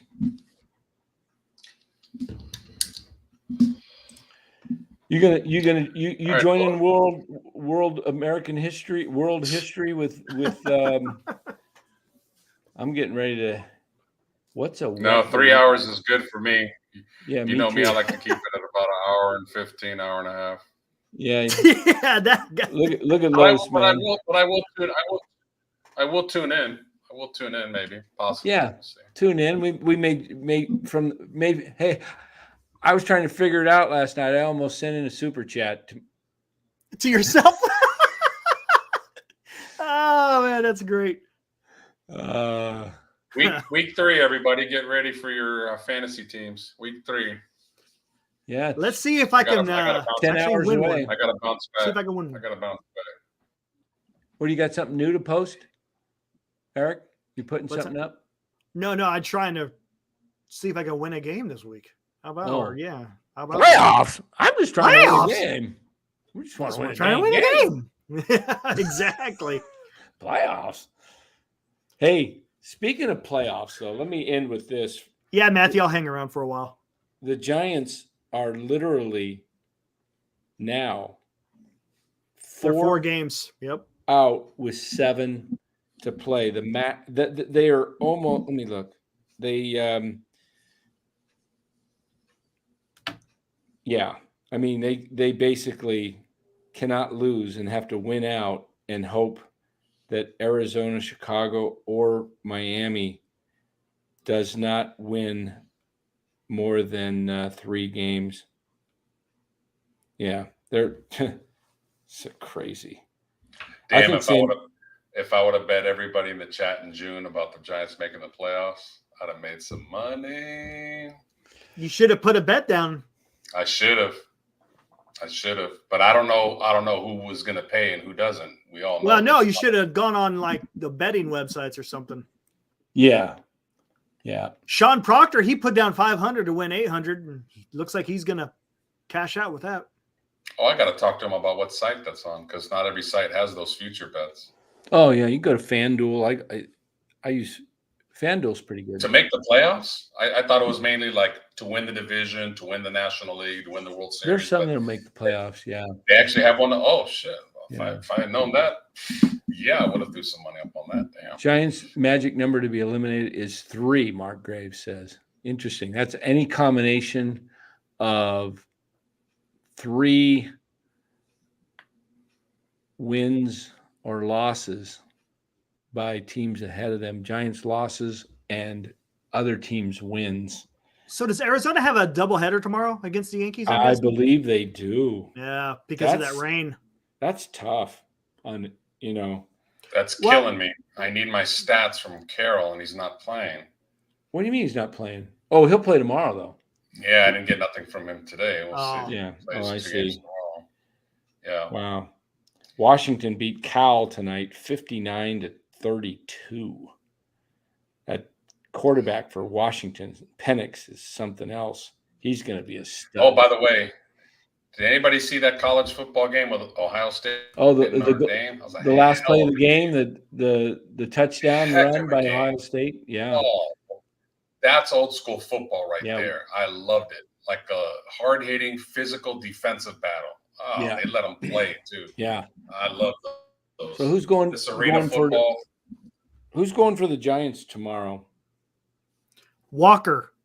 Oh, okay. So they got Walker today. It was Brebbia. What a starting staff this club has. Yeah, how about that now? And Man. Lance Lynn goes for the Dodgers. Yeah. Yeah. And then Monday, Blake Snell. against Logan Webb. That'll be a good matchup. I look forward to seeing Eric that on game, but Eric I'll on tell your you- Eric on your political show. Bring up who people have as their top president of all time. I want to see where FDR ranks. Yeah, interesting. Yeah, okay. Might get into that. Yeah, Joe Biden. I gotta go, guys. Wait. Are you impersonating Fetterman or Biden? Oh, Joe Biden here. What the heck? Where are we? Where is Joe? Hey, Joe. I'm lost. I'm not going to make fun of Fetterman. That's not his fault. Yeah, I know. Oh, in a way, it's not really Biden's fault. He's old. No, but the only reason I make fun of Biden is because they all know it and they're just using him.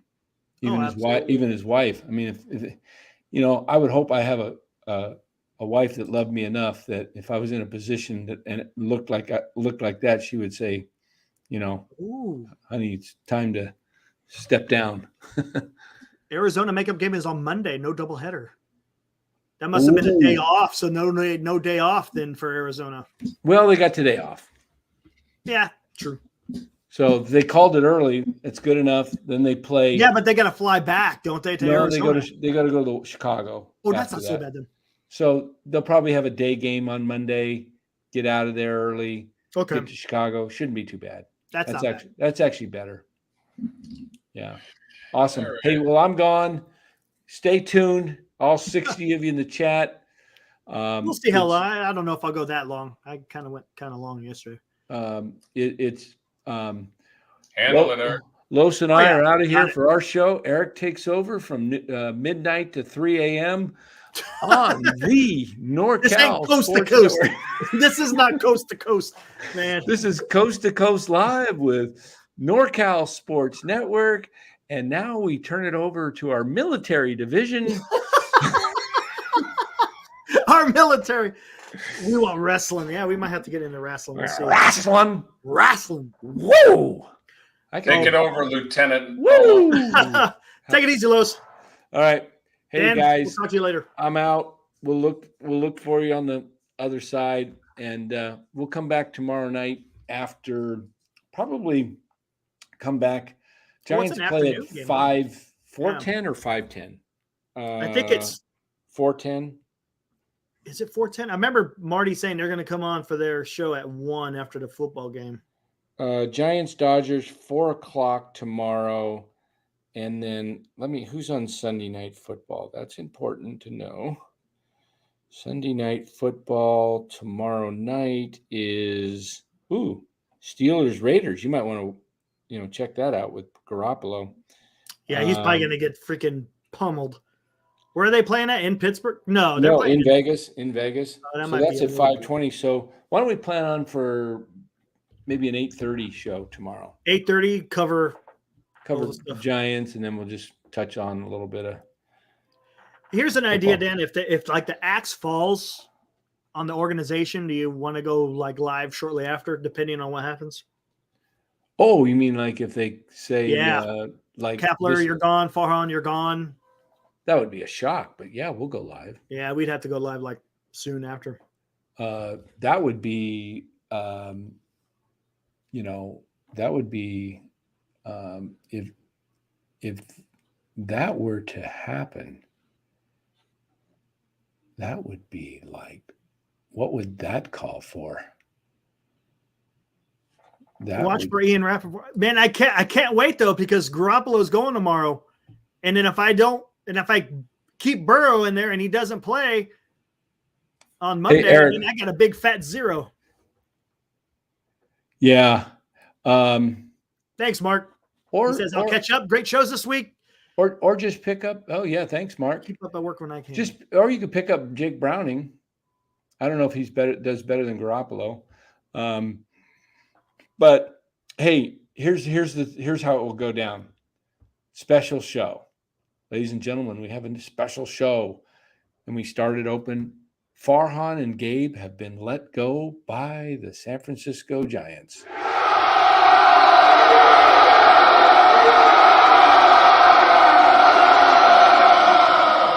I have both Lawrence and Burrow. Then we break it out into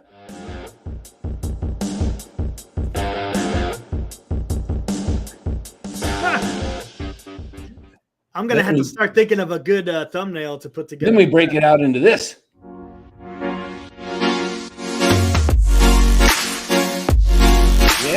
Yeah, baby, you're on the show tonight. Midnight with New Rolls, and I'm here with you tonight.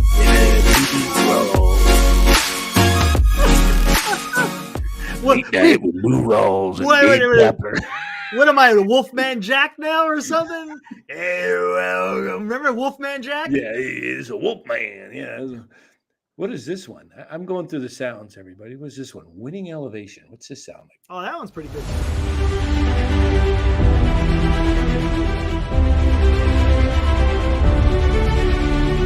Charging up the hill.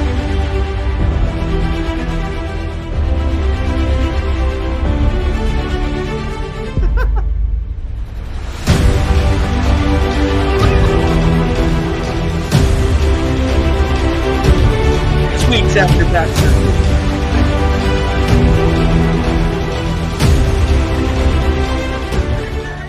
Not exactly a kung fu type of music. I'm not going to lift it that loud, not that high. I'm not ready. No. Oh, could you imagine? Your back goes out, you collapse right on live TV. Oh my gosh! No, I'm not going to. After about, I'm going to wait till 8 to 10 weeks to really fully go. He told me 6. You can pretty much start doing what you normally do. But I'm giving it 2 to 3 more. I'm not. Yeah, be safe. Err on the safe side. Yeah. No. All right, I'll throw the link out there. Let's see. I already see who's gonna come in here. Oh my goodness! Should be interesting. I know who's coming. I know who's coming in. I know. Here he is. He's coming in. We'll see what happens. We'll see how this works out. I got to get out of here. I got to hurry. Later. All right, take it easy, Dan. Yeah, have fun. I'll be watching. All right, sounds good. Oh my goodness. And he leaves the fly going. Yeehaw. All right, here we go again. Let's see what we can get going on for tonight. Sounds like people want to talk wrestling. See, my wrestling knowledge isn't really the up to date stuff. It's more of like the 80s and the 90s. That's where I go with the wrestling. After that, not so much. It kind of fell off after that. You got Romalia Sports Report in here. Welcome to the show. Appreciate it. Tyler Burbeck, I've seen you around. I know you're a regular over on Jim Riley's and Hum Baby. Yeah, good deal. Maybe we'll have to get Marty Jannetty. I remember him. Oh, my gosh. Good pull, Romelia. Marty Jannetty. Wow. Yokozuna. All right. There we go, Erico. Yokozuna. Or Zuna, I should say. Yeah, new guys are weak. Yeah, I'm telling you, man. It's the 80s and 90s, man. I'm telling you, yeah, the golden age. Exactly. The guys knew how to work the microphone. They knew how to wrestle. It was awesome time for watching wrestling, man. Golly. Doesn't get any better. I kind of talked about this earlier too. Is like as far as announcers, I liked Gorilla Monsoon and Jesse the Body Ventura. I used to love that. I thought they had the good speaking voices on how they called the game, I should say. I guess that's the best way or called the match. Yeah, I enjoyed listening to those guys. I like the old, the Junkyard Dog and Big John Studd and King Kong Bundy, Nikolai Volkov, the Iron Sheik, of course, Hulk Hogan, Ricky the Dragon Steamboat, Tito Santana. Did I say that right? Is it Tito? Well, yeah, Tito Santana, right? Randy Macho Man Savage. Then you had the Lord. Remember the Brooklyn Brawler? Hillbilly Jim. Hacksaw Jim Duggan. Coming out with the 2x4. Tough guy. Yeah. Bushwhackers. British Bulldogs. Abdullah the Butcher. Oh, man. Piper's Pit. I used to love watching the Piper's Pit. Man, that was always entertaining. His voice was kind of annoying, but man, he put on a good damn show. I tell you. Let me go ahead and bring in Trock. Hey, what's up, Trock? Thanks for joining me again. I appreciate it. Eric, it's my pleasure, brother. It ain't. I had to look at the reviews of the last one from last night. Oh, what an awesome show, dude! It was fun. I couldn't believe Hitman, how awesome you and Will B were, and I was a fly on the wall for that conversation about. It was just awesome military experience, and I was like, "This is." I love talking great, about that dude. stuff. This I love talking about great. that stuff. Mo G, I was talking to him in the chat. He was he worked out there at Beale. That's where I retired out of. I'm telling you, some of those aircraft can do is we were talking about. You were talking specifically about the SR-71 and what it can do. You got the U-2 and the RQ-4. They're doing the same exact thing. A lot better, of course, but yeah, doing the same exact thing. It's pretty fascinating on what some of these platforms can do. It's let's just say that we know what people are doing. Let's just say that. Let's just leave it there. We know what people are doing. Are you saying they're not aliens, Eric? Are you saying they're not aliens? No. Did you see that in Mexico when they opened those boxes? What is I made a that? clip. I made a clip. The new Mexican flag. I took the green and the red, and I made the white different, and just the alien casket, the new Mexican flag. I think it's the most hilarious thing in the world, dude. It is funny. Oh, look at that. My neighbor was a pilot at Travis flying the C5. Wow. I love the C5. That thing is, they call it Fred. That was the nickname. Fred was the nickname for the C5. And it started for, how did it go? An effing ridiculous expenditure of dollars or something like that. Just because the thing was, you ever seen a C5 Galaxy? I've never seen one. No, I know the SR-71. Like we talked about last night, the economics of it. But how does an economics of a plane land it? Like you can't have it because the cost of fuel to run is too much. And I was like, that's wild. The economics of it is wild. Yeah, that is true. Here, I'll give you. I was stationed at Travis from 2002 to 2007. I got to work I worked a lot with the C5 and the KC-10. before I left there, the C-17 was coming on board, but that's the C-5. Matter of fact, that's Travis right there. Amazing aircraft. I mean, that thing could transport a whole bunch of stuff in another location in a pretty quick time. The only thing is that thing, it was a maintenance disaster, I guess you could say. It took a lot of man hours to keep that plane in the air. The thing is a monster. 26, I think, if I'm not mistaken, I think it's got 20 tires on the main and the nose gear, but it's fantastic. Hey, look at Mark Hope. Appreciate that, buddy. Appreciate the $2, man. It says Eric Drock, what's on the docket this evening? Hey, you know what? I don't know. We can talk about whatever, brother. We got about Will B. everything. What's up, Yo, Will? yo, what's cracking, dude?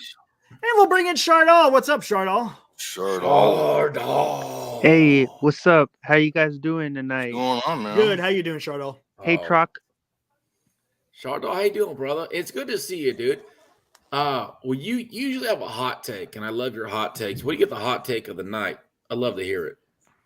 I mean, I just I hope the Giants make the playoffs because I really want to see that Next year. Oh, next wow. year. In 3 years. Yeah. Okay, in 3 years. first off, It's not Chardall, that prolonged, that wasn't a hot take, Chardall. That was like pretty bad. Pretty bad. But hey, redeem yourself. Come with another one. My hot take is that Brock Purdy is going to win MVP, and the Niners are going to go all the way to the Super Bowl and maybe even win it. Look at that. Okay. He redeemed himself. That's the Chardall redemption. redeemed himself. Okay, I like that. What's up? Top 5 caliber guns. Okay. This might be kind of up Will's alley too, since you're Army. I'm an Air Force guy, but I still love different types of calibers. Oh, what can we say? You know, I'm not a fan of the 5.56. I understand the reason why they had the 5.56. A lot of it is because of money and weight, because you could carry a lot more ammo with a 5.56 on a person than it does, say, a 7.62. But that 7.62, man, that's a round that does some damage. It'll knock someone on the dirt for sure. I've always been a fan of the 50 cal. There's something about it. I think because of World War II aircraft, especially when they put like 6 of them in an aircraft. I mean, that thing is just, it's amazing. I love the 50 feel like cal. a man when you hit the butterfly on that thing. Yeah, Yep. The Nice thumbs. and up and back. Yep. Yep. So 50 cal I like, the 7.62. When I was a kid, my dad had a hunting rifle. It was a 30 cal. That was fun. That's just for memories. What other? Hey, You know what? Eric, You can't hold on real quick. You can't go wrong with the Civil War era. You got the 58 caliber. We kind of talked about that yesterday. Yeah. Hell, that thing will knock you on your ass, literally. The Eric, old how do you staple, like, 12 gauge. 12 Hey, 12 Eric, gauge. how do you like the photo that I put? 12 gauge. Yeah. Hey, Eric, how do you like the photo that I used? I said hashtag US History Rocks, and I put Paul Revere. Paul Revere. Okay. That's American legend. There you go. He alerted the I guess we did the Minutemen. Well, no, that wasn't the Was Minutemen. it 1 if by sea, 2 if by land? He lit them lanterns. Yeah, exactly. And what were they coming by? I believe. I think he said the British are coming. The British are coming. Yep, he was alerting. Exactly. Yep. There you Yeah, go. I just wanted to put that a photo here because we're talking about U.S. history year, so I just wanted to kind of put a photo that kind of like goes with the theme. Okay, fair enough. I can go with that. Let's see what else you got. Top 5 caliber guns. I don't think you know. Do you know much about guns there, Chardall? I don't want to assume. I don't know anything about guns. That's fine. I don't really know a lot about guns. And how about pistol? I guess we could go with one pistol round, right? Hey, 45. would you 45. Would you consider the 45 caliber to be one of the greatest guns? Yeah. It was invented to stop the Filipinos. Sorry, The Dan. Filipino, yeah, it Sorry, was because they had the bamboo armor, Yep. and the guns that they had couldn't penetrate, so they had to get a round, which was the 45 caliber, to be able to knock them down. That's exactly. And matter of fact, they were talking about this. When I retired in 2014, they were talking about getting rid of the 9mm and bringing back the 45. Yeah. I Because think they were talking about that too in 2016 when I left. It's the stopping power. Right. I mean, the velocity coming off the round is slow. I mean, you could literally see the round leave the gun. But when it hits you, 720 pounds of energy into you all at once. I and mean, it's going to drop. have fun. Yes. Getting off the ground after that one. Yep. As a matter of fact, that's good knowledge. I was reading a lot of the after action reports during the Iraq War, and the 5.56. They were having issues with the 5.56. They said that, you could pump 7 rounds into someone, and they're still running away. Yeah, I've heard stories. They don't like it. Yeah, I've heard stories and stuff like that. But one thing to keep in mind about the 5.56 too is it's a laser beam. I mean, up to about 250 meters. I mean, it's dead on target. You don't need to do any compensation. With the 308 or the 7.62, kind of the same round, you kind of have to adjust your sighting pretty much after the first shot. Right, because it's a heavy round.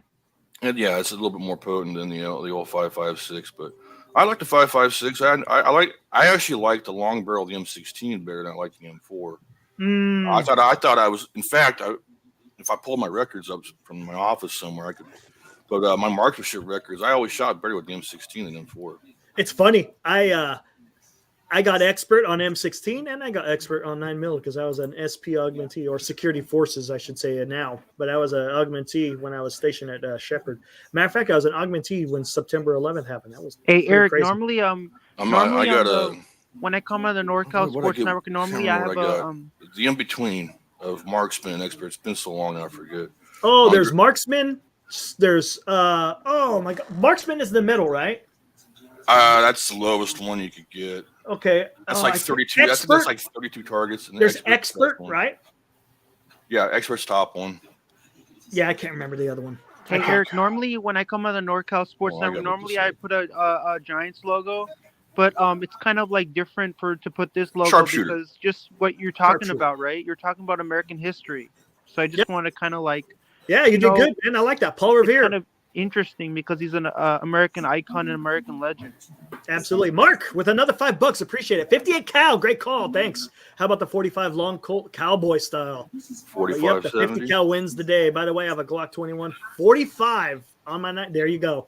See, if you're going to have personal defense within your house, you can't go wrong with a 45 for a little bit of distance, but up close, you've got to have that 12 gauge. Soon as you hear that thing get chambered, yeah, you're in for a ride. Oh, absolutely. Hey Eric, whenever the Army Navy play the football game between those two schools, I don't like Army. Because we played San Jose State, played Army at Levi State. I mean, we lost terribly, 52-3. Okay. It was a horrible. It was, I'm a San Jose State alum. It's my college. I always go there. But I prefer Navy more, because I got one of my grandfather fought in the Navy. Okay. So I kind of have that. That's why I support them. But Army's not bad, right? Army's not a bad school. They're perfectly good organized, a perfectly good school. Yeah, you can't go wrong with the academies, whether it's West Point, Annapolis, Air Force Academy. Yeah, they're all top notch. Absolutely. We used to have these Navy guys. Oh, my bad, truck. Oh, no, brother, go ahead. I was going to say, Chardon, if you want to go for a real college, you got to go for that Fresno State Bulldogs. Yeah, there you Fresno go. State. 559, baby. Home of Aaron Judge. That alum, baby. That old Freswad, man. Aaron Judge, the product of Aaron Fresno Judge. State. We got a lot of guys. Derek Carr came out. Yeah, Derek Carr. We got Aaron Judge. David Carr was great. Paul Pinniger. Remember Pinniger? He wasn't bad either. Yeah. Hey, Eric. Yeah, I'm a Fresno myself. Paul George. NBA. Paul George, yeah. We got some ballers. Hey Eric, what's really good with StreamYard is you could literally put a photo and you could put whatever like caption you want to on the photo. You could kind of be creative with it and put whatever you want. Yeah, like when I put the 49ers, I'll say like hashtag Brock Purdy or Go Brock Go, or I just kind of get fun with it on StreamYard. Or you can make fun of Kapler and you just put that up there. Put a fork in him. He's got a fork in him. Got that raw hamburger that he's eyeballing. He wants to get after that. So there you go. He's looking forward to wearing a thong in Cancun. Oh, jeez. Hey, Chalk, I just had to say, man, this loss to the Giants was disgraceful, man. Like, I never thought we would get shut out. Hey, I think the Shardog, Dodgers are a real good quick, team because Shardog. they got Clayton Kershaw, they got Max Muncy, and I was not expecting that we would get shut out. Like I would never expect that this would be the like the end result. Never. I would. And the Like reason I was being not is the expecting it to Giants' happen. bats aren't very good. Mm-hmm. Like And I would just and the team gave up on management. I mean, I was not expecting that, we would get shut out, like I thought that we would put a little more fight into it. I tell you what, Chardal, if you've been listening to the NorCal Sports Network, we have been talking about this since day one. And if you just embraced what NorCal Sports Network's brought to the table, you wouldn't be surprised. You would be like, you know what? Those guys knew what they were talking about. I'll say, we're a bunch of Giants fans rooting for San Diego to finish above the Giants this year. Isn't that sad? I mean, holy shit. We just want changes. That's what it is. We see the team. We want changes. We don't dislike the team. We love the team. And that's what's we love the logo. Hard. Yes. We that's love what's the logo. So hard. This is the team that as a kid I grew up rooting for constantly. But you just see how it's been ran, and you actually have to root against the team to get the check, because otherwise you stick with what they have, and I don't want to stick with what we have. Don't know that. Did anyone know about this? Halfway through Eddie Gallagher's book, The Man in the Arena. Anyone read it? Anyone know who Eddie? I'm not sure who Eddie Gallagher is. Mark, talk about the premise. Give a quick little jaunt in the comments what the premise is. That's interesting. Yeah, there you go. I'm always looking for something to read. And hey, if it's book on tape, even better. I could be on my way, listen to it. Yeah, I just got done finishing reading Ned Coletti's book. It's a fantastic book, really good. I gotta check that out. I like you that. do. It's really good. It really is. And now I'm finishing up the second series that Gordon Wood. He's an American historian, and it's talking about from the time that the Constitution was written up to 1815. So I'm kind of getting into that right now as well. Nice. Love. I need to get more into the early American history. I know a lot about the Civil War time, but I need to get more into back into like 1776 and after that. Like why they wrote the Bill of Rights, the Constitution. Oh, dude, I'm telling you, the Constitution is fascinating, absolutely fascinating. Just the forethought that they put into the document is just it's fantastic. It really is. How do you come to a new world from a monarchy and then you write a document like, hey, this is our absolute game plan for what we got to do. This is our core, and we're going to build around it. Mm-hmm. It's our foundation. One of the best documents that have ever been written in human history. Well, legitimately. Yep. You can make that argument. Absolutely. If you want to go back a little bit further, you got Oliver Cromwell, who actually laid a foundation for everybody coming over here to colonize and create a new nation. You got the Magna Carta. Yep. That kind of there's a little bit of, the whole natural rights of man. And then it's just, honestly, the British really were the what do you want to say? The trailblazers, the philosophers in England that really gave the ammunition, if you will, for the founding fathers to use their ideas. The Enlightenment. I mean, that you could all base this on the Enlightenment. During that Enlightenment period, that's when people were able to. You got Adam Smith, you got Locke, you got Montesquieu. I mean, these are the guys that the founding fathers were reading and were understanding, and they wanted to put it together into a type of form of government, and they were able to succeed. It's amazing that it's lasted this long. Hey, Eric, you can't forget Rousseau. Rousseau is one of them too. Who? Rousseau. Locke, Montesquieu, Rousseau. Oh, I know who you're talking about. Yeah. Gotcha. Yeah, he's also pretty famous too. So you got to put him in the list too. Yep, you're absolutely right. I forgot all about him. Yeah, Rousseau, Montesquieu, Talleyrand. I mean, there's a whole bunch of guys over there. Adam Smith was more of your economics guy, but it's still the same type of thought process. But where were we at? How the heck did we get into that? I don't even know how we got. Hey, Eric, why did America write the Declaration of Independence? Why did they? What do you think? Equal rights? No, it's not equal rights. Come on. What is it? I don't know. know. A Declaration of Independence. What are you declaring? America, freedom of America. Well, we weren't America yet, but yes, the colonies were in no uncertain terms was telling the British monarchy that we won our independence. Oh, Eddie Gallagher. Yeah, that's right. He was the Navy SEAL medic that got absolutely run through. And Eric, it's kind of like when you look at India, we were under British rule, and then British got free, and then India became our own country. Oh, there's a lot of exactly because because we were under British rule, right? That's what you guys were a colony of England, exactly. But you had a lot of different countries. I mean, I think you had Portugal in there. I think you had Spain, but the English were the biggest. That's why all these Indian food dishes that you order in Indian restaurants were like British inspired. Mm-hmm. All these Indian foods like chicken tikka masala and all these other Indian foods, they're all British, like supposed to be like originated in Britain. Do you know what was one of the reasons why the Indians, I'm talking from India, decided to revolt against the British? Why? I think it wasn't if I'm not mistaken, I think it was in 1858. The guns that they had to use, the type of rifles, they had to use cow grease to lubricate the gun.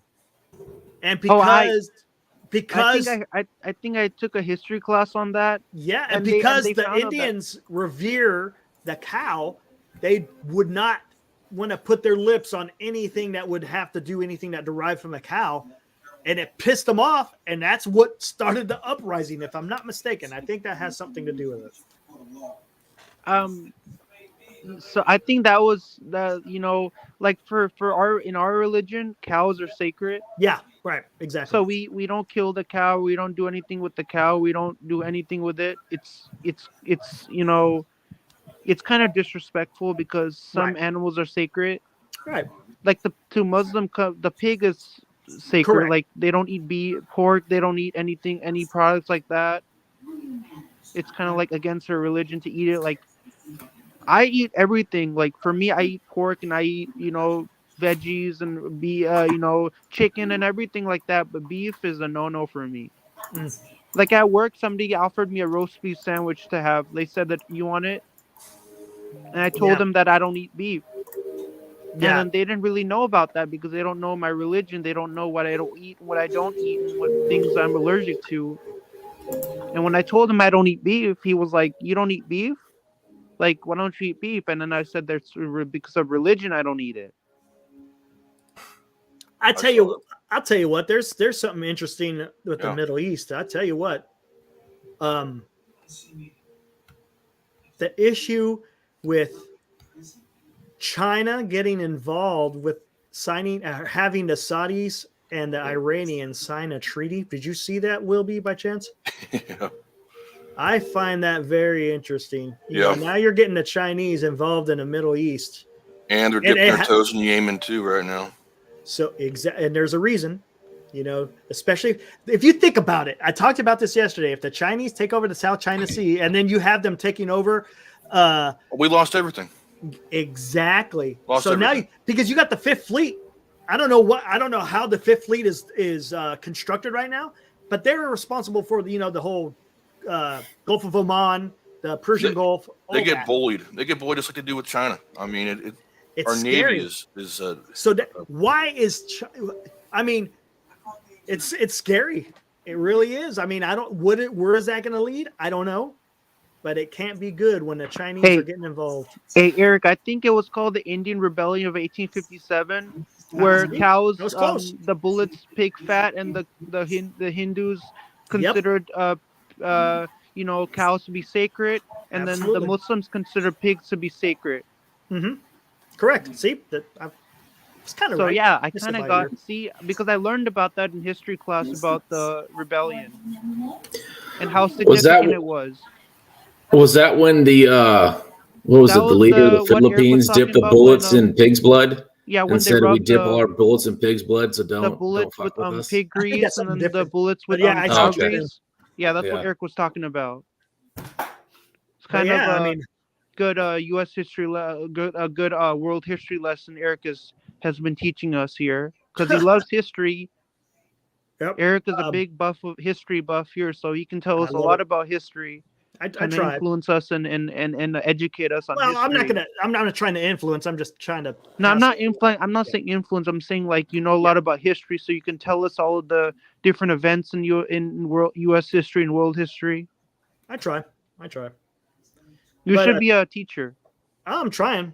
Be a world history teacher in schools and teach people. Maybe once you walk into the classroom, each day you should talk about some different event in U.S. history and just give all the students something new to talk about. Yep, absolutely. Teach ROTC, man, that'd be kind of cool. Yeah, that'd be kind of fun. I would love to see that. Yeah, appreciate that, Shardo. I would love to see you be a history teacher because you've been saying so many times that you want to be a U.S. history teacher. And it never came to fruition. So I hope it does. Well, yeah, I'll give some time. It eventually an opportunity will present itself, I'm sure. But back to the Middle East. Yeah, it's with the Iranians, you name it.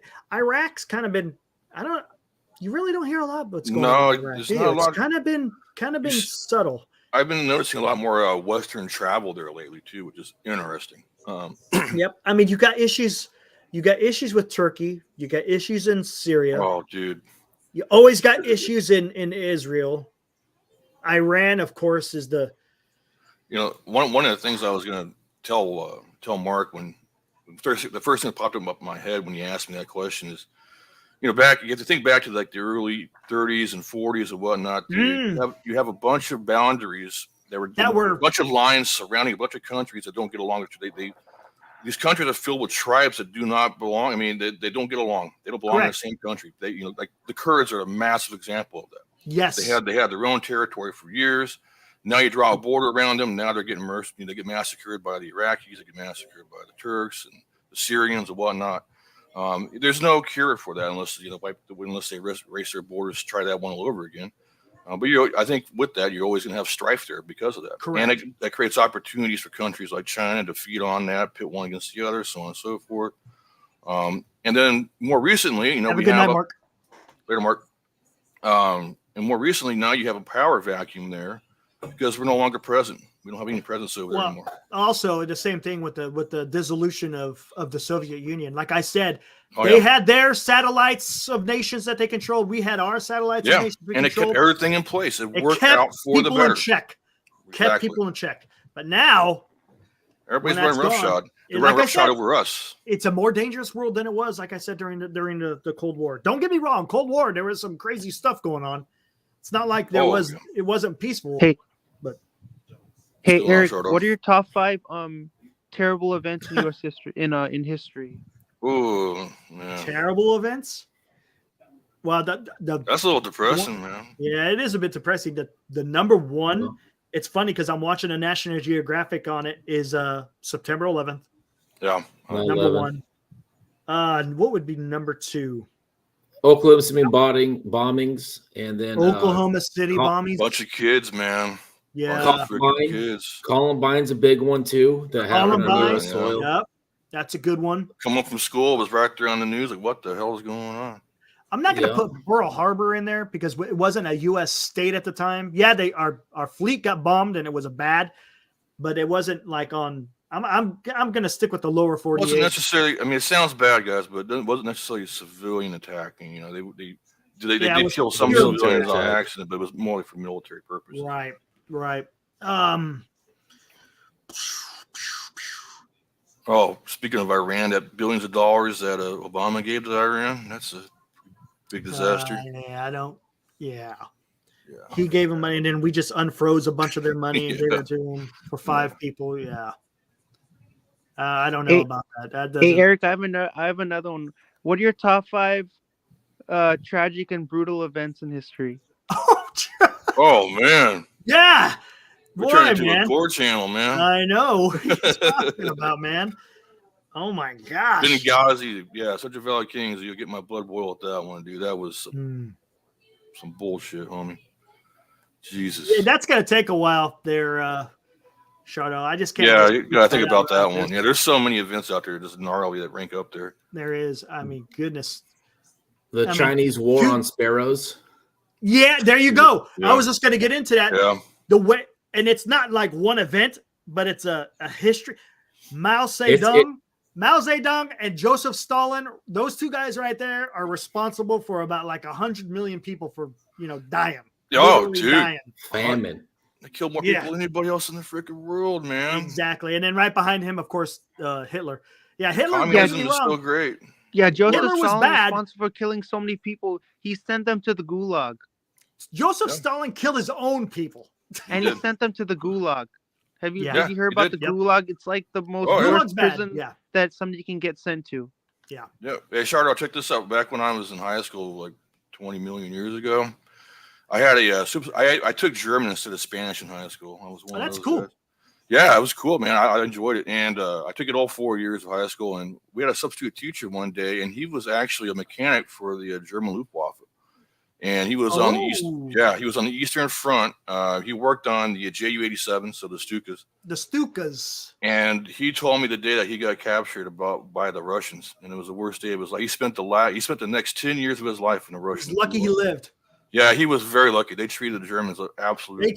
Well, the Germans treated them. I mean, it's vice versa. They've been doing that to each other yeah. for eons, man. Hey, I'll tell you what, though. Let's go. Now you're talking my language here. Talking about the Stuka. That's probably one of the most effective aircraft in all of World War II. One of the most effective aircraft. I'm a huge fan of flight sims, or at least used to be. I haven't played a flight sim in a while. I've been playing the Xbox lately, but there's a game on PC called IL-2 Sturmovik, which is another. Oh, I had that. Yeah, I had that game years ago. Yeah, the Stuka, man. I used to play the Stuka pilot in that thing. That thing was so. Oh man. Could you imagine hearing that siren? I'm going to tell you something. That was the psychological effect that aircraft had on all of Europe, the UK. Yeah. I mean, it was because you could turn those on. They're little horns that they had, and they'd flip it. So as soon as it starts diving, you hear that classic, "Ooh," and you knew what was coming. Yeah. Well, you got 3 of those back to back. Hey, Eric, who are your top 5 World War II heroes in history? Well, see, I think you talked about this before, but I mean, define hero though. Like you talk about so many. Because, like I said, there's exactly you got the tactical, operational, and strategic. Because there's so many stories that are out there for just the grunts in the trenches who are heroes, but you also got heroes like Eisenhower, or Bradley, or Patton. You know what I'm saying? I mean, I mean, it's hard to really define exactly what you want to say as a hero, because there's a lot of heroes in World War II.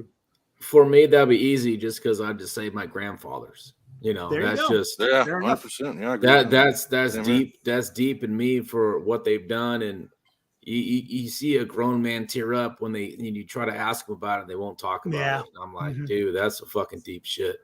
Yep, absolutely. There's a thing that we do. It's kind of a rite of passage in the Army, and it happens. I think it's like your last week of basic training or something like that.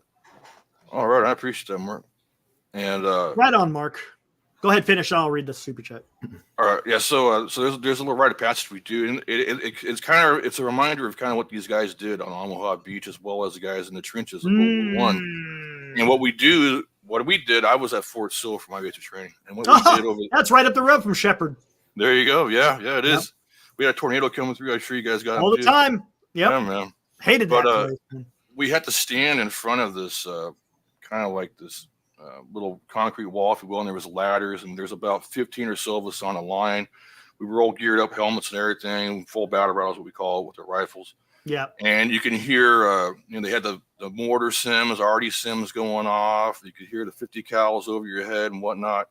And you would stand, they would tell you to stand on line, they would blow a whistle, and then you mount the ladder, they blow another whistle, you climb over the top, and your whole mission was to low crawl like you're getting shot at on a beach. And you low crawl like, what was it, 100 meters or 150 meters or so underneath all this concertina wire and whatnot, and people are stepping on your hands, you're getting pissed, punch people in the ass to get them moving faster and whatnot.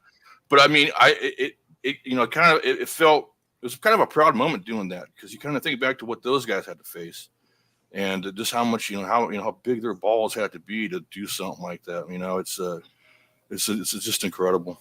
Yep. Okay, Marco, $5. Appreciate that, buddy. Thanks, Will B. There you go, getting a shout out, Will. Nice. Since the U.S. is out of the Middle East, I appreciate your perspective. Hey, how about a top 5 U.S. victories? Shardog, keep the negative stuff out, bro. All right, hold on one sec. Here we go. You talked about one of them. I'm not going to rank them like 1 through 5, but when I was stationed in Germany, I went there twice. We went to Normandy twice. Oh, man. I'm going to tell you something right now. When you go to Omaha Beach, like you had just talked about, it is the most beautiful. I'm talking about now. It is the most beautiful military cemetery that I've ever been to. And it's hard to, you can't put it into words, but you got the bright green grass, immaculately manicured with all the white tombstones, the marble white tombstones. You got the, I don't know what type of trees that surround it. And then you look up and you see the ocean, the bright blue ocean. It's just the coming together of all those colors and what happened. I mean, it's surreal. It is. And then we walk down to the beach, and the beach is absolutely beautiful, but you just stand there and you're looking and you're like, what in the hell transpired here? Was just how did they do it? And it's absolutely unbelievable. I mean, it's hard to wrap your mind around. I was able to visit both Omaha Beach and Utah and all the surrounding areas around there. I went to where they had the bunkers of where they kept their the German 88s and the 105s. And you want to talk about a U.S. victory that day on June 6th of 1944. I mean, and not to mention, we went to St. Marie and Glee, St. Marie du Mont, where the airborne had to come in, where they were scattered out and all over the place because they were getting shot at, jumping into enemy fire that, I don't know how they didn't get shot out of the air when they were coming down. But yeah, you want to talk about a U.S. victory? That was one of the biggest U.S. victories, to be able to breach, quote unquote, fortress Europe, to be able to get that foothold to bring the rest of the ships in and the rest of the men to continue their fight against the Germans was just absolutely stunning. And if you ever get a chance to go there, 100% go there, see what happened, and then just take it in. It's absolutely fantastic. But yeah, if you guys want to go with another one, go for it. Hey, Eric, I got one. What are your top 5 fighter planes in history? Oh, we'll get to that in here in a second. Go for it, Will. I think a lesser-known battle that was, if I remember correctly, had more casualties than Omaha or D-Day combined, was actually Anzio. Anzio, similar thing, coming in off the beach. Yep. And they came in off the beach. They were spotted early too. Yeah. They got hammered. But there was a general. I can't remember what his general name was, but he botched it. Yeah. Yep. I can't One of the remember biggest his name errors. is. I think they attacked Anzio, and I think they attacked somewhere else at the same time. They were trying to confuse the line. Yeah, and I can't remember what it was. Oh, God, it was southeast Italy somewhere. They landed somewhere else at the same time. Yes. But either way, they were spotted very early on. In fact, one of the Italian parties there, I think it was an artillery battalion or somewhere, or battery, if you will. They had a big old light, and they flashed it on one of our destroyers, and the whole gig was up. They knew they were coming. Yeah. They knew they were coming. Yep. Mark Hope. Yo, look at this. Appreciate the $10. Thanks, buddy. You don't have to, man. I'll put your comments up if you just want to put. You don't have to donate, man. I don't want you to think that you always have to do that. I won't miss your stuff. I like the questions you asked. My grandfather's story is similar to many. He was a signalman on a destroyer all throughout the Pacific, and told me he lost all his childhood friends in Guadalcanal. Shout out to all the God damn! Wow. Could you imagine being on a ship back in the Pacific? Tell you what, against the Japanese. That was a brutal enemy.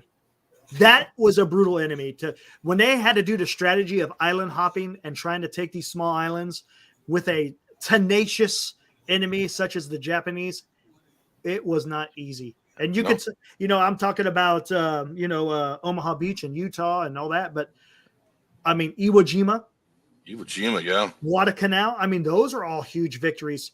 as far as winning World War II. I mean, without those victories, great victories, but Pyrrhic indeed, though. We took them. Yes, exactly. If you guys don't know what Pyrrhic victory means, you win, but the cost is so great that it's almost not even worth winning. That's when the Greek Pyrrhic tried to invade Italy. He had some success, but at a great cost. He had a great cost. Without cost. those islands, we wouldn't be able to. No, we wouldn't have been able to. Exactly. They wouldn't have been able to go, whether it's Guadalcanal or what was the other one? There was a big one. I can't remember. It started with a T. I can't remember off the. Oh, I know what you're talking about. It was another island that was really tough, and it starts with a T. I just can't remember what it is. But same thing. You want to talk about childhood friends? I'm going to go back to the Civil War. Back then, when they formed their regiments, they were formed from their cities and towns and villages. So when a regiment went into battle, and if they suffered huge casualties, there was letters and telegrams being sent back to these towns where basically all the young people have been destroyed. I mean, it affected communities in such a way that it's just the cost of the Civil War. I mean, it was estimated. There's really no definitive number on how many died, but they're saying like 2% of the entire population died during the Civil War. That's how much casualties were. Or even one worse. During World War I, the French, they lost 70% of the population between the ages 18 to 44.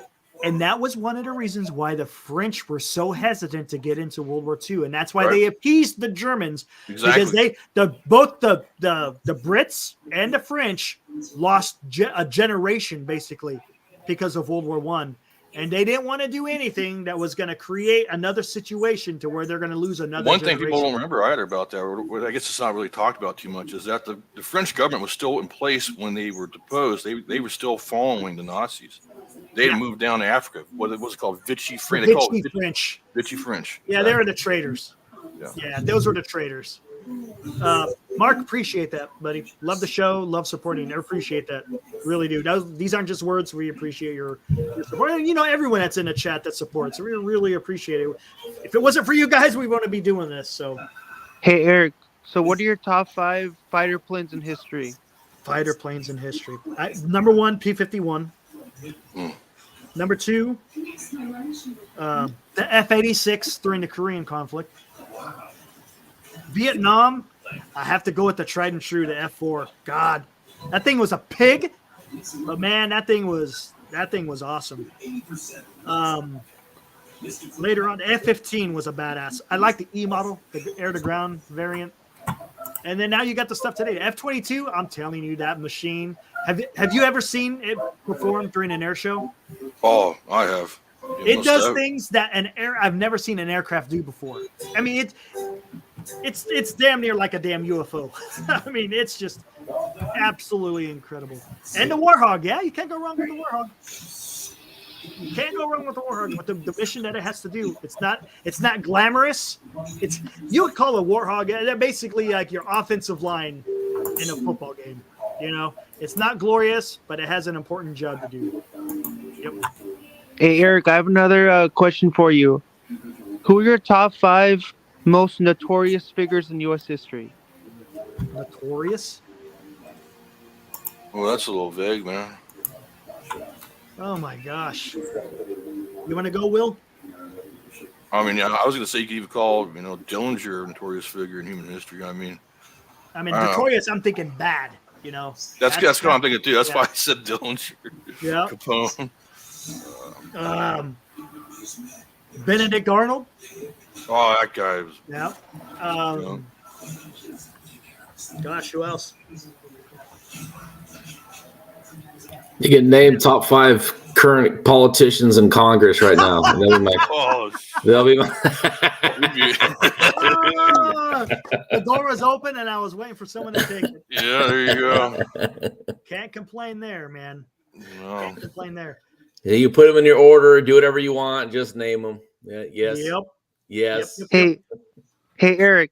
Top 5 generals of all time. Top 5 generals of all time? Boy, that's tough. Number 1 is Napoleon. Frederick the Great. I mean, I don't know if you would want to call. He was a leader more than a general. You know what I'm saying? Frederick the Great was actually pretty good. See, Eisenhower was good, but he wasn't really a tacticianer. You know, he's more of the overall strategy type of guy. Yeah. But gosh, who else? U.S. Grant, William Tecumseh Sherman. Hey, you definitely have to put Erwin Rommel in there. Well, did you say U.S. or oh no, you didn't. Yeah. Oh no, he didn't specify. Yeah, he's right. Yeah, Rommel was a really good general. He had some really big success. His biggest success was in Africa. Mark Hope, William Wallace. Yeah. Okay. He was a little bit part of the Blitzkrieg during when they were first invading France. So he was. What about Genghis Khan? He wasn't a general. He was a leader, but that dude was ruthless. That's weird because when I say top 5 generals, Genghis Khan's name is in there, but he's not a general. He's not a general. He was like. But that's weird when you look top 5, like top. I think what they're trying to say as a leader or a leader of men in battle. Yeah, but he's not a general, so I don't know why he's listed as a general. Mark Hope going to another place William Wallace. I got the chance to go to the William Wallace Monument. I went to Stirling Castle when I was stationed in Germany. You got lucky. We spent 11 days in Scotland, but we stayed in the Highlands. We based out of Inverness, so we went everywhere in the Highlands. I absolutely love Scottish history. It is it's most fascinating. I mean, Eric, if you're a big fan of Scottish history, you should definitely check out the Netflix show Outlander. It's all about Scottish, about Scotland. So if you love Scottish history, definitely check that Netflix show out. We went to the Battle of Culloden, where it's where the Scots got decimated. They had huge success. This is much further. This is another 4 centuries after William Wallace. It was during 1745, but the Scots were trying to win their independence from the British. They marched all the way down to they actually got pretty close to London, but then they had to come back and they had a battle in Culloden and they just got decimated. They tried to do a night march, didn't work. They came back, they were tired. They tried to do their famous Highland Charge, which they were famous for, but the Culloden was boggy, so they couldn't really do what they wanted, and they got decimated. But William Wallace, man, that guy was a leader. If you look into the history of it, don't look at Braveheart, fantastic movie, but no, the guy was a hell of a leader. He rallied the Scots to unite the clans. Unite them. Favorite CIA directors? The answer is none of them. CIA. The largest CIA directors. drug trafficking organization in the world. What are your top 5 historical landmarks in the world? Oh my God, dude. Oh, dude. You got the 7 wonders of the world. I mean, goodness gracious. Hey, how about Chardog? How about you give us your top 5? What's your top 5? Chardog, top 5 rides in Great America. There you go. My top 5 rides in Great America are Grizzly, Demon, Patriot, Railblazer, and Flight Deck. No Drop Zone? I like Drop Zone. Drop Zone is awesome, man. Just don't go on there when you're too drunk. Man, I don't know if you remember. I don't know how old you guys, but remember the tidal wave? They used to have the tidal wave there. It's not there anymore. It's something else, I think. They got rid of it. But the tidal wave was that one? It was basically, it pulled you up on one end. Like one end would go up, the other end would go up, and in the middle was a loop. It would pull you way up high, let you go. You go into a loop, go up, come back, go back around. Oh, yeah. Okay. Yeah. But the Demon was always – I hated the Demon, though. I don't know what it is with the track, but when you get into that corkscrew, it just – I got a bad back. And when it slams you side, that lateral movement, it just does a number on me. And I was like, I'll pass. Is that the one you stand up on and it's like kind of get you in and then it's like a thing between your legs?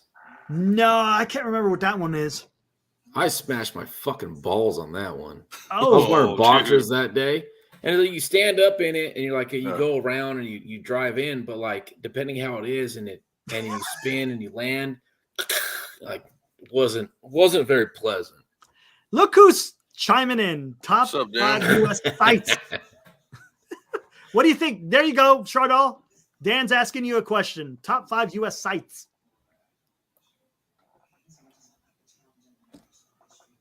Mr. Chardal, you changing your pictures, bro. Oh, look at there this it guy. goes. That's a very famous picture, right there. Yeah, it is. The carousel, yep. And then they got the reflection pool right in front of it, don't they? Eric, how you haven't been to Great America in a while? Oh, it's been years. How long has it been? Probably maybe 20 years, somewhere on there. Tough. It's been a long time. There you go. Top 5 U.S. sites. Gabe Kapler's Nail Salon. Best nail. I like it. Yeah, I wouldn't be surprised if he went to salon in Thailand or something. Being as weird as he is. Anywhere, He might of get course, that I remember Deshaun this Watson outfit. treatment. That's the one. You remember when it got shot down over Kosovo? Was it? Kosovo. One of them got shot down, if I'm not mistaken. Yeah, and the guy had to. They had to bomb the crap E&E. out of it. Yeah. The Edge. Oh my gosh! Yes. My gosh, that's the Great America had the Edge. Remember, you're in a rectangular box with a few people. You go straight up, pushes you over the edge, and then it just drops you. Same, kind of like the drop zone, I guess. Well, Great America had Top Gun. That was a good ride. Top Gun was I awesome. That love was a Top good Gun. ride. Top Yeah, Gun that was a good awesome. ride. Always That was rode that awesome. one. That was my favorite one. I think I got sick on that, if I remember correctly. Yeah, I got sick on that song. Yeah. Not good. Yeah, Mark Hope knows what I'm talking about. Oh my gosh. You don't like Top Gun? No, Top Gun I was love awesome. Top Gun, man. I just Legend. got sick off it. I guess I was just a little weak That back happens. then. Yeah, don't It push before you happens. go on those things. No, yeah, I might have had a hot dog or something. Can't. Oh, okay, what else? can we Something do? something about hot dogs and ballparks and amusement parks tastes pretty damn good.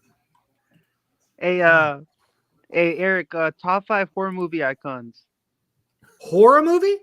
Marine Rules. I was gonna talk about Marine Rules. Janet Jameson. Oh yes. Oh, sorry. Horror. I thought you said horror movies. Of course, Jason, Freddy, Michael Myers. Who else? Would you? How about that guy from Saw? Who would? What's his name? The guy who was the main guy? Jigsaw. Jigsaw. But what was his Jigsaw. name though? In that guy was pretty good. He was more cerebral though. He was good. You ever watch the movie The Cube? And I guess no, I never Oh, seen yeah, I that. have. I The watched that. Cube was yes. awesome. It's like the precursor Yeah. to like Saw and all that kind of genres. And I guess Chucky, huh? Even though Chucky? Yeah, Chucky. Chucky, yeah. What about the puppets and Puppet Master? Those are pretty iconic. Well, I guess not. Hey, That's I more- tell you, the Puppet Master was pretty dope. That was a Yeah, it was. different, interesting movie. How about was- you see The Exorcist, The Believers coming out? It's Yeah, kind of like a see sequel the, to the. From what I've seen, it looks pretty damn scary. Pretty damn scary. The Exorcist by far is still the scariest movie. I've ever I tell seen you in my what, life. It's a great man. movie though. I used to, watching all those in the Catholic Church. I've had the opportunity to visit the Vatican last year and visit Rome. Fantastic. I am different on it. There's a lot of money that went into that. You know how we create myths in society? I think a lot of that was myths in society stemming from control of the Catholic Church. And that's just me. I'm just saying it's just me, but there is a lot of money in there and they want to keep that money. Oh yeah. And it's all control. That's how they controlled the population back then. Yes. So, 100%. Yes. 100%. What was the weird movie? Oh my god, what was it called? By that weird director. Why can't I think of it? Oh, Shyamalan or No, not him. Oh, I hear weird and I just go, okay, yeah, that's got to be one of his movies. what was it? It's not The Inheritance. What the hell was it called? Oh my god. What is it? oh, Is that the in Insidious? No, With the not dreams? Insidious. No, Okay. no. The one That was a trippy movie. where the daughter dies because she put her head out the window because she couldn't breathe, and her head gets knocked off. And then the brother was driving. He drives back home. Oh, what the hell's the name of that freaking movie? It's not Serbian film. Nope. Come on, guys.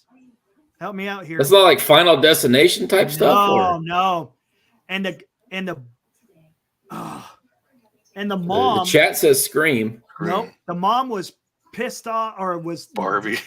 The mom had an issue with her son because I guess her mom would always pay attention to, or I can't. How the hell did it go? Oh my God, I can't. Hold on.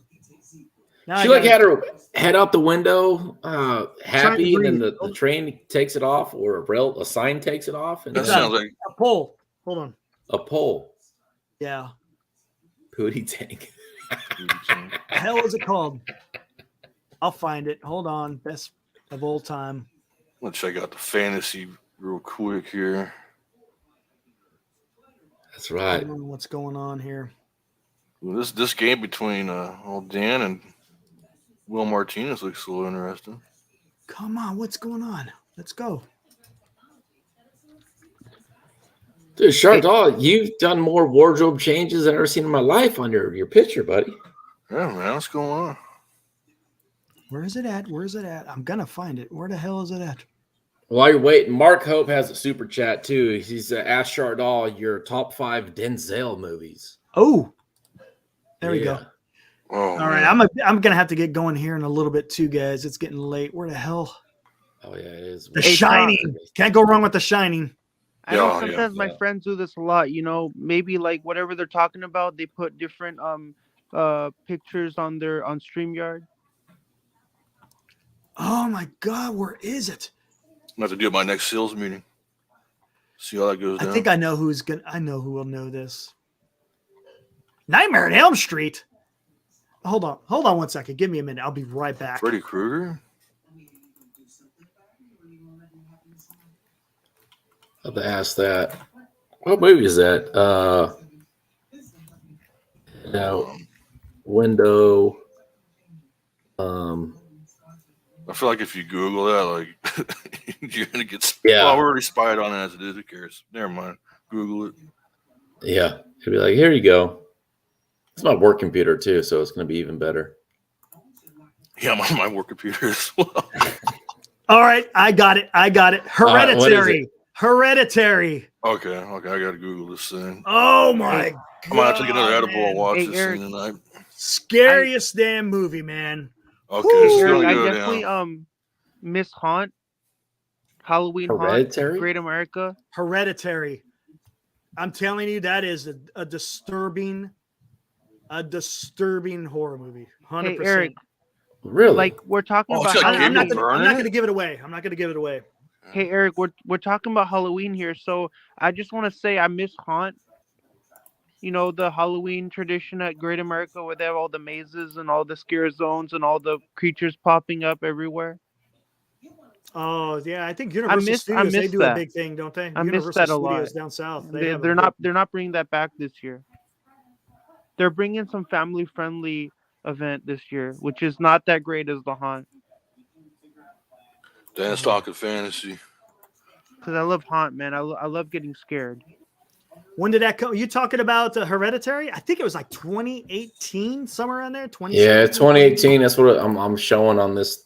I was watching a little trailer. That it's a skit. Oof. Yeah. I don't movies like that. I just kind of very odd. No, why do you, Eric? Why do you stay away from movies like that? It's just I don't know what it is. It just seems to me it's disturbing. It's not like it's and it has nothing to do with like gross. I don't care about the gross stuff. It's just the way the story. I don't know. But you have to watch it. Have you seen it? Whenever I watch horror movies like that, I really like how each movie has a plot, and a storyline behind it of why like it's scary, like why the director made the movie. I mean, it's because like you'll have why to the go see director it. would make the movie if there was not any storyline or plot behind it. Oh, there's a storyline. I mean, it's there you go. Will be Dan Coach Emilio. Are you interested in Watson? Watson? No. Watson. I just love getting scared. Again, okay, if you want to get scared, go watch Hereditary. I'm telling you. And just like I said yesterday, if you guys haven't seen it yet, go watch Retrograde. You can catch it on Disney Plus in National Geographic. What is Retrograde? It was they talk about when America pulled out of Afghanistan, and they focus on the Afghani general that was left to hold the bag and try to figure it out. General Sadat. Hey, Will, do you check when you go into horror, like watch horror movies? Do you chicken out like most people? Because some people can't to stand it. Just kind of like they like then when they watch a movie, they're just too scared and they just like they get out because maybe like they're too wimpy, or maybe I don't know what's the reason. I have to be in the right mindset to watch a horror film, to be honest. Yeah, you gotta have to be in a. Yeah, you do. I mean, are you absolutely? Will, do you get wimpy? Because sometimes when people watch horror movies, they just don't like they get scared too easily, right? Like some people don't have the fortitude to sit through a 3-hour horror movie.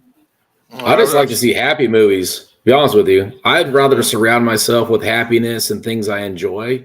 Yeah. Than I'm gonna tell you something right than now. ugliness. Yeah, You know, that's Hereditary just- is kind of I don't know. I'm just telling you. Maybe it's just me, but it's. I've always, to answer your question, I think like to me, I've never really been afraid of those kind of movies. I actually am kind of intrigued by paranormal kind of stuff, so it doesn't really bother me. Eric, I whenever you watch a horror movie, I don't know why they feature a kid, a little baby who's walking outside and he doesn't know what he's doing, and then he gets killed by a truck or something, or if he gets killed. I don't like people featuring little kids in horror movies. Like, like a little kid is walking on the street, he doesn't know what he's going, and the mother's saying, go, and the baby's walking on his own, like go and save him, and the baby like doesn't know what's going on and he gets rammed over by something. That's a I don't horrible like movie. featuring infants in movies, Oh. like Yeah, horror that. Don't movies. watch that one. I don't think I've ever seen a movie like that. But well, it was kind of like that. No, there was a Johnny? movie. It was called Pet Sematary by Stephen King, one of the That's a greatest good horror song, too. writers of all time. And Yeah. there was a scene in the movie where this little kid has his balloon, and his balloon flies away, and the little kid That's runs it. into the street with the That's balloon, it. and this derailed truck comes over the little kid and rams him over, and then he's dead, and then like the mother's like shocked. all right, guys. With that being said, I'm gonna have to shut it down, man. I'm getting kind of tired, but hey, another fun discussion. Eric, you Start should off. do this. When do you do this? You do this Yeah, every? just whenever I feel like. If I want to go a little bit longer and talk about some stuff, we'll see how it goes. Play it by ear. Eric, next time I'm going to tell you about my brother hanging out with Manny the Raging Bull Fernandez, traveling in a van across country to wrestle. wow. I actually have a story about that. Yeah. Hey, wow. Eric, Okay. you should have like on Halloween you should have like a Halloween themed show where we can talk about scary movies. Well, we're gonna have to figure out what we're gonna be doing around that time, because it's just gonna be all we're gonna have kind of is just football. Maybe World Series during that time. Yeah, I think World Series might be going around that time. So yeah, we'll have to see. All right, thanks, Sherdal. Thanks for showing up, buddy. We'll talk to you later. Hey, see ya. All right, guys. Alrighty, dude. Thanks for showing up, Will. Thanks for showing up, Truck. man. We'll do this Appreciate again you, buddy. in the future. You bet. For sure. All right, guys, I'm gonna shut it down. Till Until next time, tomorrow. buddy. Exactly. Thank you. Tomorrow. You bet. Have a good one. Tomorrow, post game, like we said, I think it's going to be around 8:30. I think Dan was saying. We'll wait till the baseball's done. Wait for Sunday Night Football. We'll get back into it. We'll see what happens. Dan comes in saying, Shardall, you are hired for the 2 a.m.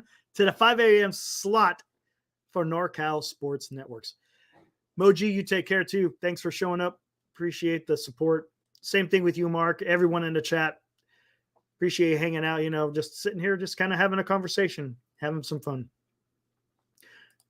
All right, guys, until tomorrow night, like I said, somewhere around 8:30, somewhere around there. If anything crazy breaks, throughout the day because we might be on Kapler and Farhan watch if they stick around or if they don't make it. Who knows? If they do make a decision to get rid of them, we'll come up live and talk about it. So until tomorrow, we'll see ya. Woo!